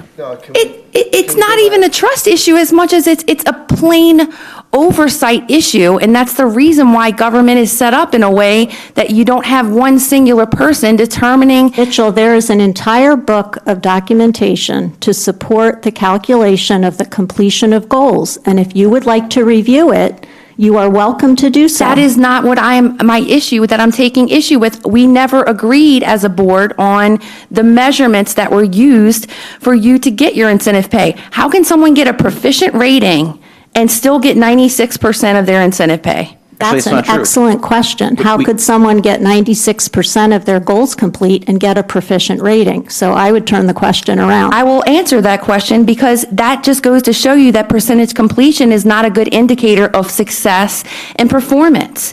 It can't be just based on, did you do it or you didn't do it? Because you could do it and not do it to the level that we're grading you on that scale of 1 to 5. So can I ask this question? Do we have to discuss, and do we have to come up with that formula tonight as far as incentive pay calculation? For next year, they'd like that, it seems, for next year. Well, right. So the question is, can we have that done in an executive session? We can always do it after, we can do it tonight still. I don't know. We can do it right now if. But my question is, can we take this, because I think it needs a little bit more thought and not just winging it, because again, I think if we approve the goals, we want to set the administration up to be successful. Here's your goals. Here's what you do to accomplish your goals. I mean, they have their tactics, and then here's the incentive that's associated with completion of the goals. Yeah, and the sooner that they have everything in place, the better they can change their behavior. On their goal, correct. Right. And I think if we have at least reasonable agreement that as I said earlier, that the basic charter that's in here is good enough for them to get started, we can fiddle and tweak and do some things that aren't substantial and do it with, But I think grace. I think to that end, I think you weight it as we discussed. What are the priorities of the school district? Right, educating kids, right? So maybe that's a weighted goal of 60%, and then they can focus on those. I hate to pin them down, but like really the finances, like you have to kind of be at budget, right? I'm with you. 100% of their bonus there. 10% And that's the point. Budget, 100% of your bonus. All right. So what are we going to do from here, I guess? What do you guys want to do? I don't think we have the time to do what you want, Caitlin, this evening. And I think that's my initial concern, like right now. Well, there's no, it's clear. But it's 9:10 already. So my thought is that we can push this to an executive session. It doesn't have to be done this month. Right. We just have to, I think we have to come up with an agreed upon formula that we say, yes, this is how we'll do it. And it's just my suggestion, I'm just saying. I think it's pretty simple. You can have, if we're going to use a 5-point system, just as an example, you can say from getting from this point, if you arrive at a performance between this point and this point, you get this percentage, this point and this point, you get this percentage. Like, it doesn't have to be so complicated, but. So I make I don't know if it's time to make a motion, but I'm thinking of making a motion that says, let's move on with approving the goals with the understanding that we'll then have further, State that. then we'll have further I conversations. don't think you need to make a Okay. motion. No, you do, I think, because we're voting on the goals and we're making it clear that we're not voting on incentive pay measurements tonight. Oh, okay. Oh, I thought that's what we were, okay. Does that make sense, or no? I didn't know we had to do that, but all right, that's fine. I think we just need to be crystal clear. We are only voting on the goals here tonight. Yes, sir, but the goals are the points to which the incentive is based on. So if you're approving the goals, that's what the incentive is based on, percent complete. But what's the equation? next year. But what For is the next year. equation, sir? Right. Let me just add a little wrinkle. The Act 93 agreement does reference goals and the pay of incentive pay. So you better be careful because there are contractual obligations to your non-cabinet level administrators that have specific language in their Act 93 agreement related to how you determine whether incentive pay is paid or is not. So you need to It's going to be based on the goals, though. We're not saying we want it to be outside of the goals. percentage of goals in the, talks about the school. I'm saying you need to look at that before we go down there. So it sounds like we just need to have a little bit, dig deeper into this because, See all the ramifications, because it's not just the superintendent, the assistant superintendents.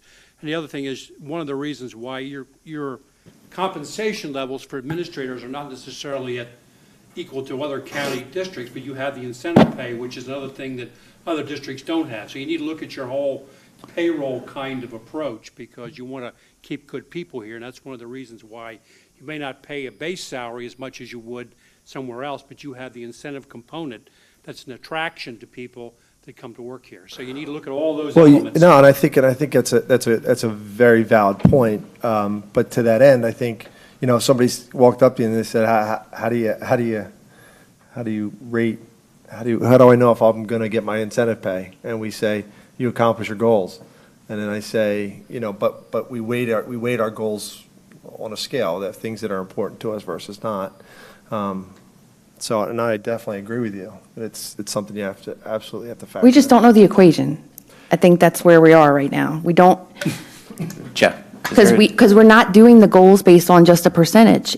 There's also more complexities to performance.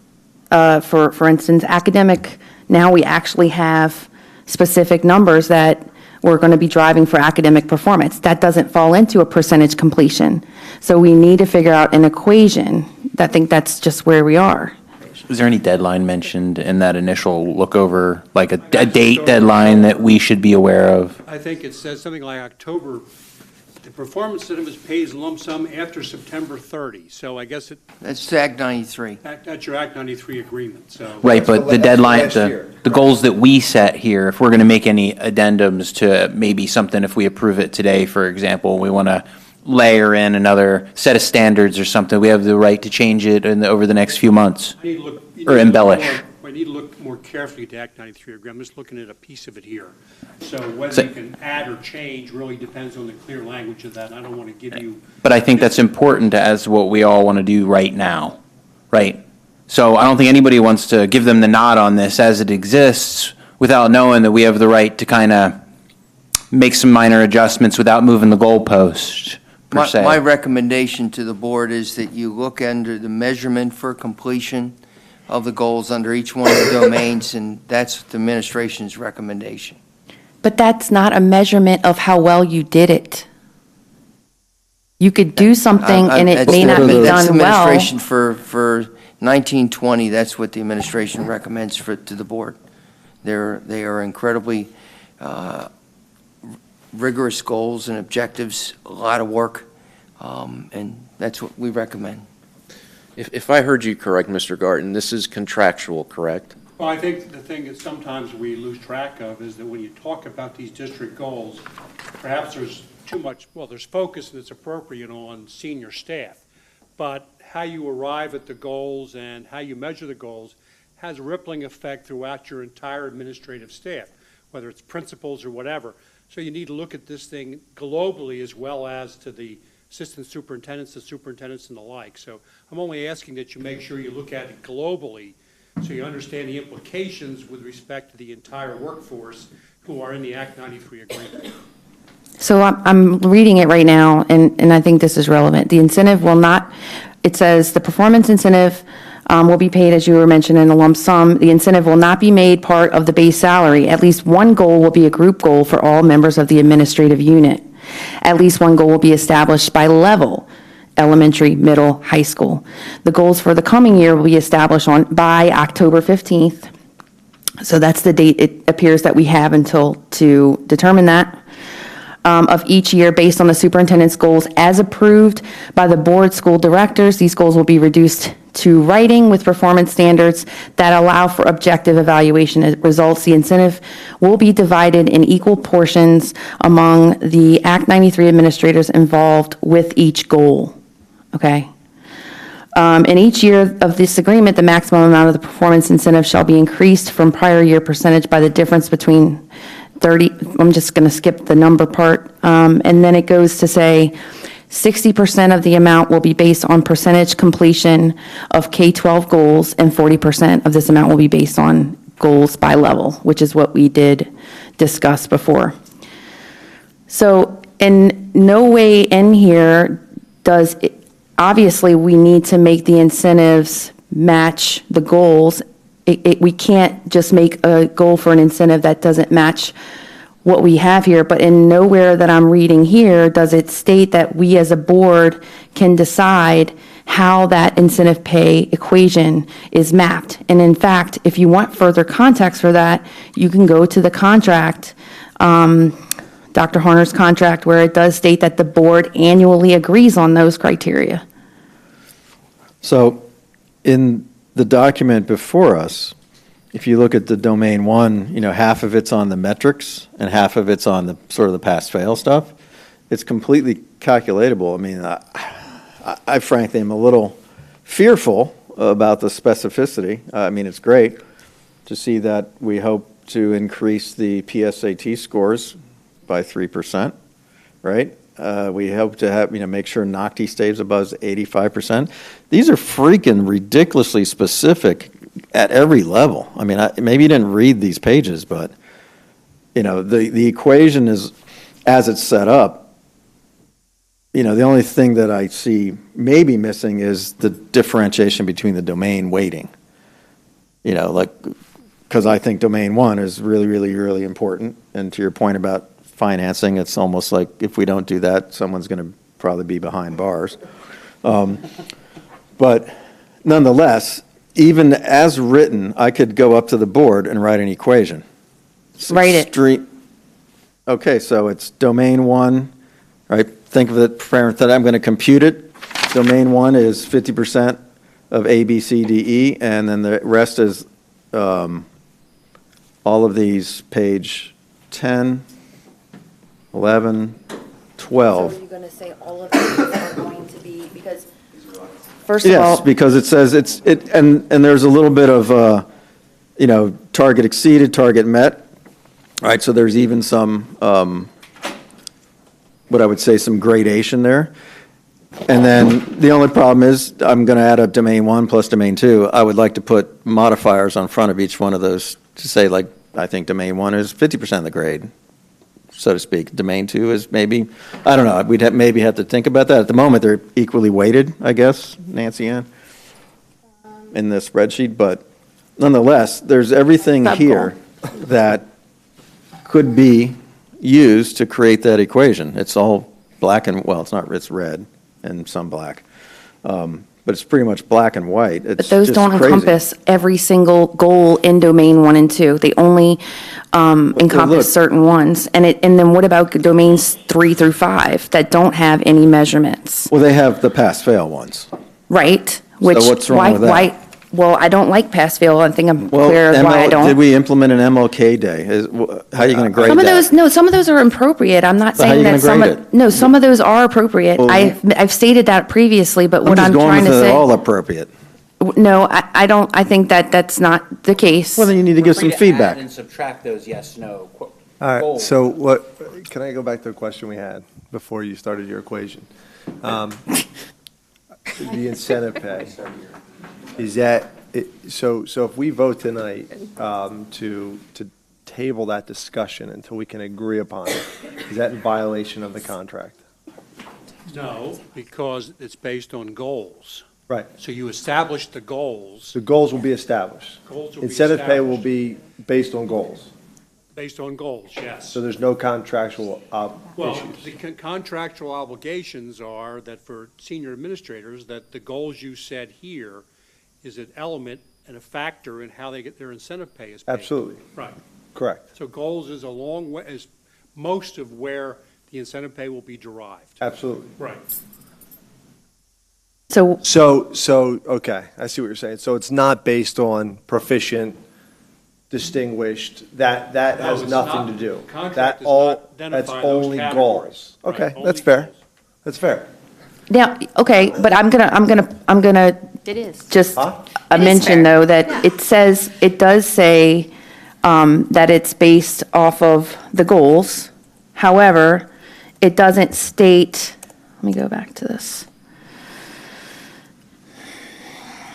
It doesn't say how we calculate it, basically. And I think all we're asking for here is, what is the calculation here? So, and I think that's what we can go back to that table, right? We can go back and, The Act 93 talks about percentage completion of goals. yes. So that's in the Act 93. How you measure the weighting of those goals is not in the Act 93 agreement. Correct. It's about percentage of completion, yes. Right. Where does it say percentage in completion as it pertains to incentive plans? I'm not seeing that.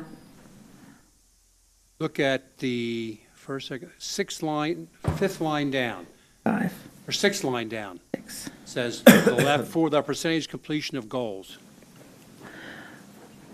Performance incentive was paid as a lump sum for the percentage completion of goals in the 2013-14 school Each year. year thereafter, though. Yeah. So I think that's, so that's really, we're not changing that, right? So that's staying the same. Percentage of goals completed. Well, we can also interpret percentage of goal to be completed by saying if we didn't feel like something was done to the standard that we want, that it wasn't completed. Yeah, because you have to Well, determine whether the goals are met. Right. And I see what you're saying, and I don't think it should be pass-fail is all I'm saying. I think we have some liberty to say if we feel like a goal, how well a goal was completed could determine what we would decide the percentage completion. I think to that end, though, I think that it gets a little bit of splitting hairs at that point, right? Because that then it goes from an objective measurement to a subjective measurement.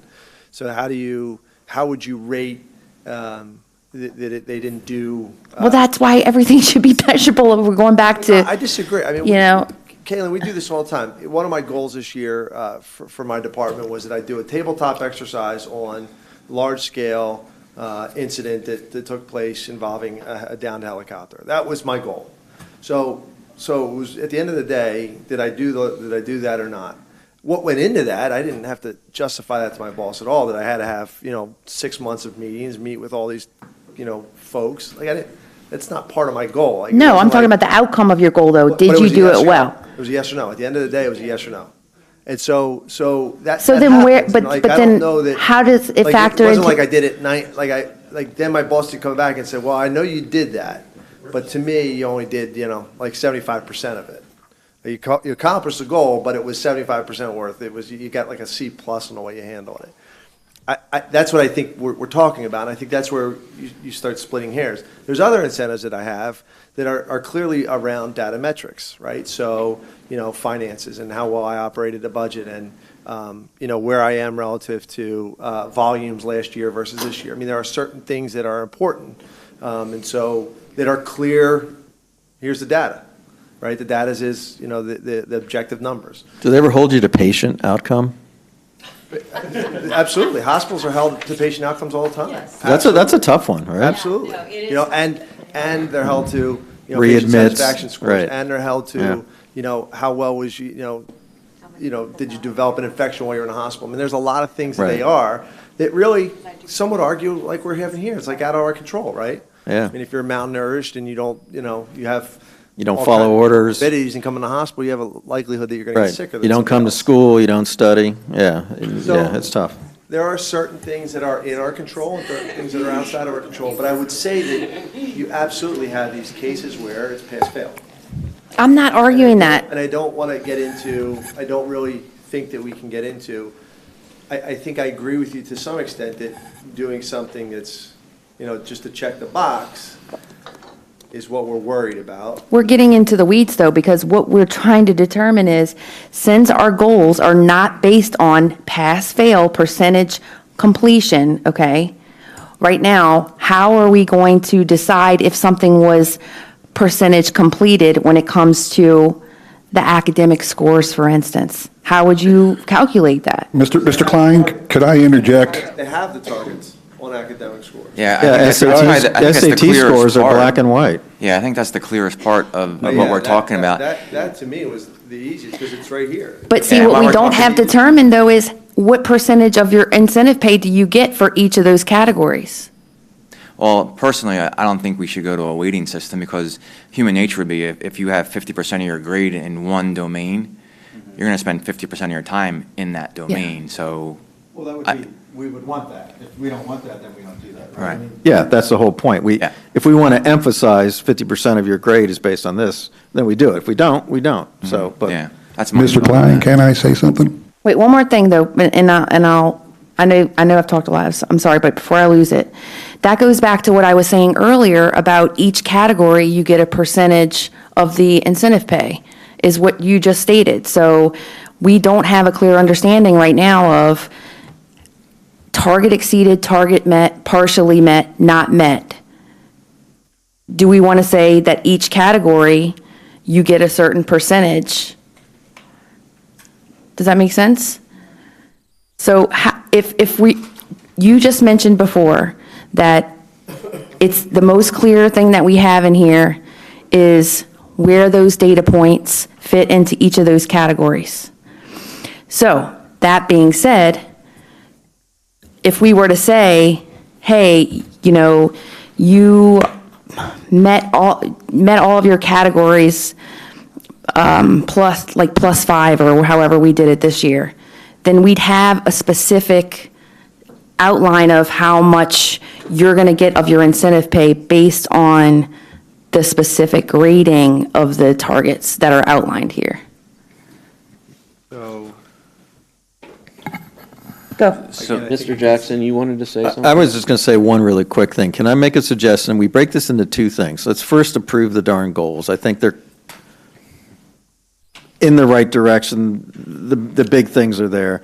And then we can have a conversation about, wait, how do we calculate this again? Maybe Nancy Ann can show us a spreadsheet. I can wax eloquent on the blackboard with equations, and then we can debate that part separately. Because we're not getting anywhere. We're just talking around. I've heard the same conversations for an hour. We agree that it is based on the goals. Incentive pay is based on the goals, percentage completed. What we're trying to figure out is the total percentage. How do you figure out total percentage completed? So, and Nancy said earlier that she has a formula already. Wouldn't mind seeing what that looks like. And we go from there and say yes or no, right? Mr. Jackson, you had something to say? Are we ready to move on to the next question before I say anything? I'm not sure I understand what you're saying. All right. Mr. McCucci intoned earlier that I was, I can't remember what the exact term is, you were appalled at my suggestion. I want to remind everybody what we are in the middle of right now, and that was the discussion of the board goals. Now, some of us came here today believing that we were going to break into executive session to have a roundtable discussion. That did not occur. However, we spent the last 2 hours, most people, well, I shouldn't say most, let's just do it this way. Some people saying that the goals in front of us were awful, were just abysmal and shouldn't be addressed. Some of us believing it was okay.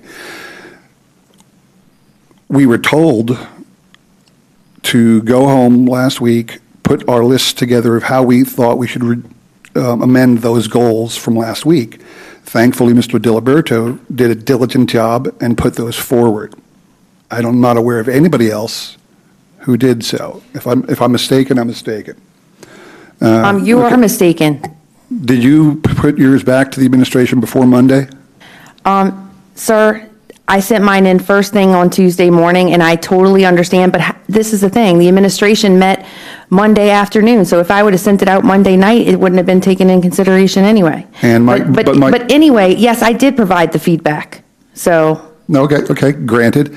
But my point is. Did you provide any feedback? No, I did not, because No, I you felt. didn't. No, I didn't. I felt the goals were fairly good, and I believe Mr. Diliberto did a good job in incorporating his, would have sufficed a lot of my comments as well. That being said, we just spent the last 2 hours saying why we thought the goals were unworthy, yet we could have taken that time to do exactly what we thought we were going to do in a roundtable. We could have taken each one of these goals point by point and made them our own. Instead, we spent the whole time bickering about why we didn't like them or why we did like them, and we're about to move on past this question, and nothing has changed. Nothing has changed since I made the motion to end debate. We're going to have to approve these goals. We're not happy with them. We're going to have a lot of work going forward to improve them. We knew that then when I made the motion, and we know that now. Are you seriously right now trying to defend yourself? Because that is ridiculous. My point is simply that I think we wasted a lot of time. You're right. You're right. We're wrong, right? No. I think we wasted a lot of time not discussing the individual goals like we thought we would when we got here today. We could have avoided all this had we had the collaboration to begin with. It would not be this painful. It wouldn't be all this bickering if we actually sat down as a team and all had input on these goals. But that didn't happen, and that's where we are. We are sitting down as a team. The problem is nobody put forth a goal to discuss. Instead, we ripped apart the idea of the goals in their entirety. What is your point you're trying to make? We could have gone through the goals one by one, talked about them, and shaped them the way we wanted And to. I agree with you. We should have done that, or we should have done that a month ago. We were supposed to do that here tonight. No, that is, I think we're all unclear on that. We were, right? Am I wrong? Exactly. That's why we were supposed to be here, but it never happened. Last week, that's what we were supposed to do. But this no, week, we were supposed to do what we did last week. We got it down. I felt like it was a good discussion. I think we put some meat around our arguments. I agree. I don't think it was a waste. I do think. No, it's a retreat topic. It is definitely something we need to focus on for next year, where we can't lose sight of how we got to here, this 2.5-hour discussion. And I appreciate it being in a public forum, but I thought we handled it really nicely as an executive session last year, and then rolled it out to the public where we looked like we knew what we were talking about, as opposed to now where it's embarrassing. It's not, trying to write formulas on paper next to each other. So I agree, though. It's time, I think, to move on, and I'm still 100% not clear on the incentive pay, but I mean, I think that we have a good understanding of it. The question is, who calculates that? Is there somebody? She does. She calculates her own incentive pay. My name is Ms. Edwards. Ms. Edwards calculates her own incentive pay. Is that better? You do it for the whole district then? You do it for everybody? Yes. I Okay. collect all the evidence and all of the spreadsheet for from this year was provided to you in the final goals report. Right, So if right. there's any question about any of it, I have invited questions about it multiple times. Right, okay. Yet we so- never saw it, we never ever did see it, never even voted specifically on incentive pay. You gave yourself your own incentive pay. So. That's based on out of line. True. That's out of It's line. true. That's Prove out of me line. wrong. Prove me wrong. Meeting minutes from June 14th, 2018, item number 18D, according to the meeting minutes, approval of the superintendent's goal. That has nothing to do with incentive pay, sir. Motion made by David Akmanowitz, seconded by Kalen Mitchell. Okay, is there an incentive pay in there? Goals are separate from incentive pay. No, but you did question whether or not you No. approved the goals. You But we never questioned whether or not you determined approved what the the goals. criteria of what those goals are, how they, we never had a conversation once about incentive pay. Wait. Not once. We didn't have, if the contract is total goals, what we didn't have conversation on was percentage of goals completed means what? Well, we actually didn't even approve the grade they gave themselves, I think is the point. We did. We absolutely approved the goals, the standards that we wanted them, as he pointed Guys, out in the here's goals. deal. Goals are set. Incentive pay is based on goals. So once you set the goals, you set incentive pay. What we didn't do was and this is the area we're discussing now, which is the level of goals complete equals what in incentive pay. Maybe we when did- I asked about this a year ago, We did approve 97.2% of the goals were completed. We approved that at the same time as well. So it was approved. You No, may not in have the contract- You may not have understood it, no, I understand it fine. In fact, I think I did but you quite a bit of approved research. it at the time. No, it says at least one, the incentive pay will not be made part of the base salary. At least one goal will be a group goal for all the members of the administrative unit. And it goes on to talk about different goals by different levels and things like that. It doesn't clearly tell us, though, how we go about calculating to get to the percentage of goal. And look, it was just never clear. So we're If gonna it make wasn't clear, that's one We're thing, gonna- but to say we didn't do it and that that you didn't do something that you did is a completely different statement. 18. That is my perception. I make a motion It's- to move on to Part B of this, and then maybe we'll add drones. Second. Putting other things in the bill, sir. Okay, do I have I guess by that, Mr. Kern, that was a motion to approve the 2019-2020 district superintendent goals. Move on to the next topic.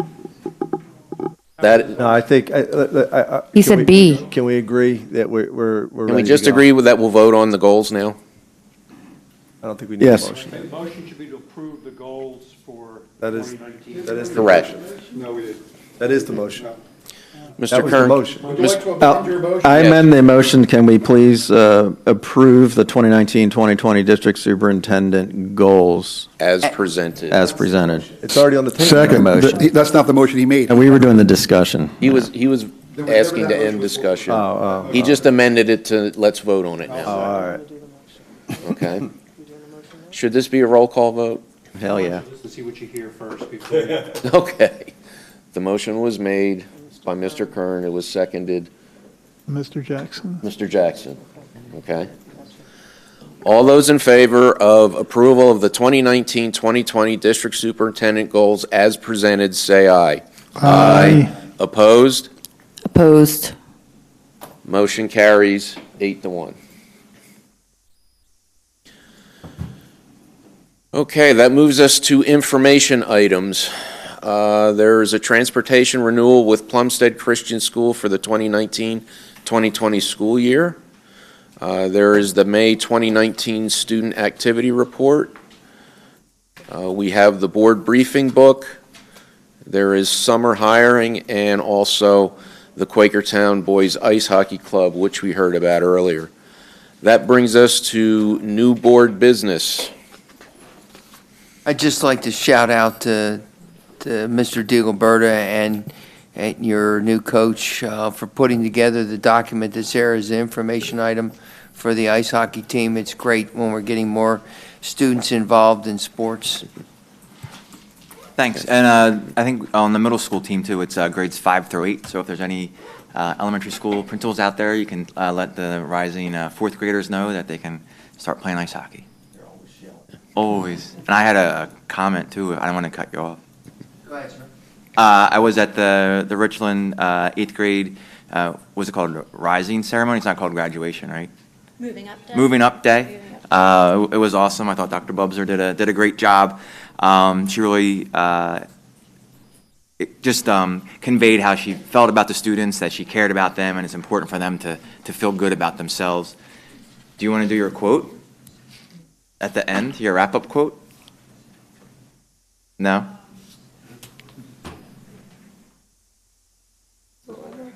Okay.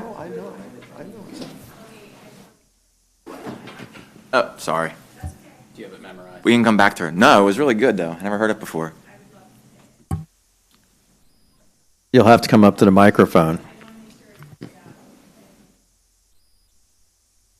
and state your place of residence.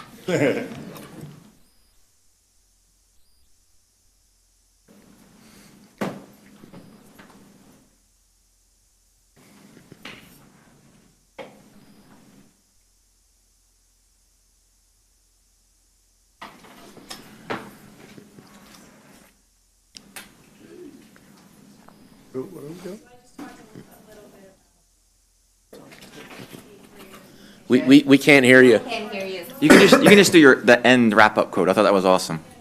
Yeah. Don't be shy.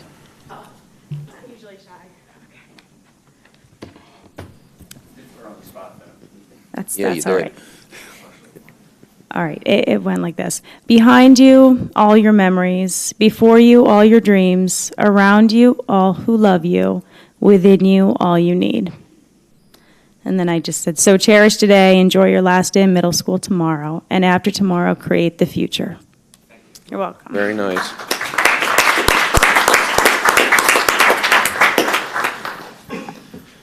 I have a couple things. Is Dr. Culbreth here?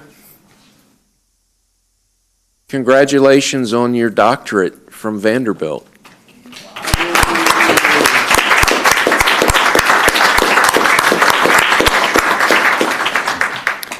And also, I just wanted to note that I see a lot of principals out there. Congratulations on another terrific job this year. I know you guys work really hard, and I know there's a lot of good things going on in your schools, so it's nice to see you all out there, and thank you for coming.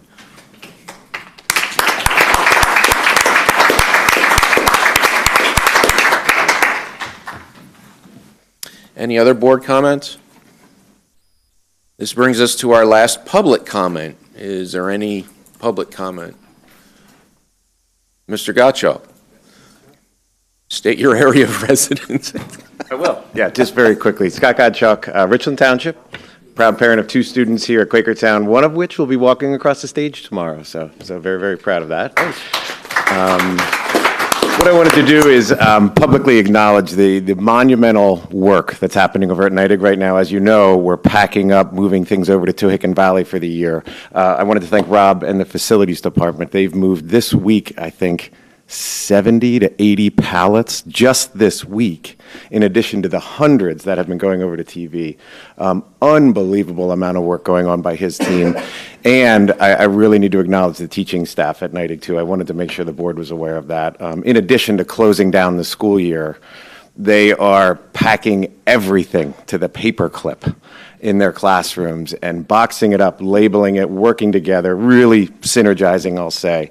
So I just wanted to make sure. I know you knew this or know this, but I wanted to acknowledge it because I'm really proud of them. They're doing an exceptional job. And I thank you for your ongoing support. The Neidig project out back is all dug up. You should see it. It looks fantastic. Well, it doesn't look fantastic, actually. But we're excited about the work starting. So thank you very much. Thank you. I would say, probably on behalf of the board, we're very grateful for you and all of the staff and being so cooperative in all of the moving the paper clips and packing all the books to just do it again next year. So our best to everybody, and thank you all for being such great members of the community and working so hard. I'd like to invite the board in the summertime, anytime, let's go on over to Tuhican Valley, the new Neidig, the old Neidig, whatever, and see what's going on there. So Rob and his team's done a marvelous job. Teachers have already, staked out their new domain, and it's awesome. Thank you. Thank you. Okay, moving on to calendar items. Of course, tomorrow is commencement at Stabler Arena. That begins at 7. On August 1st at 6 is the Facilities Committee meeting, Board Caucus Room number 3.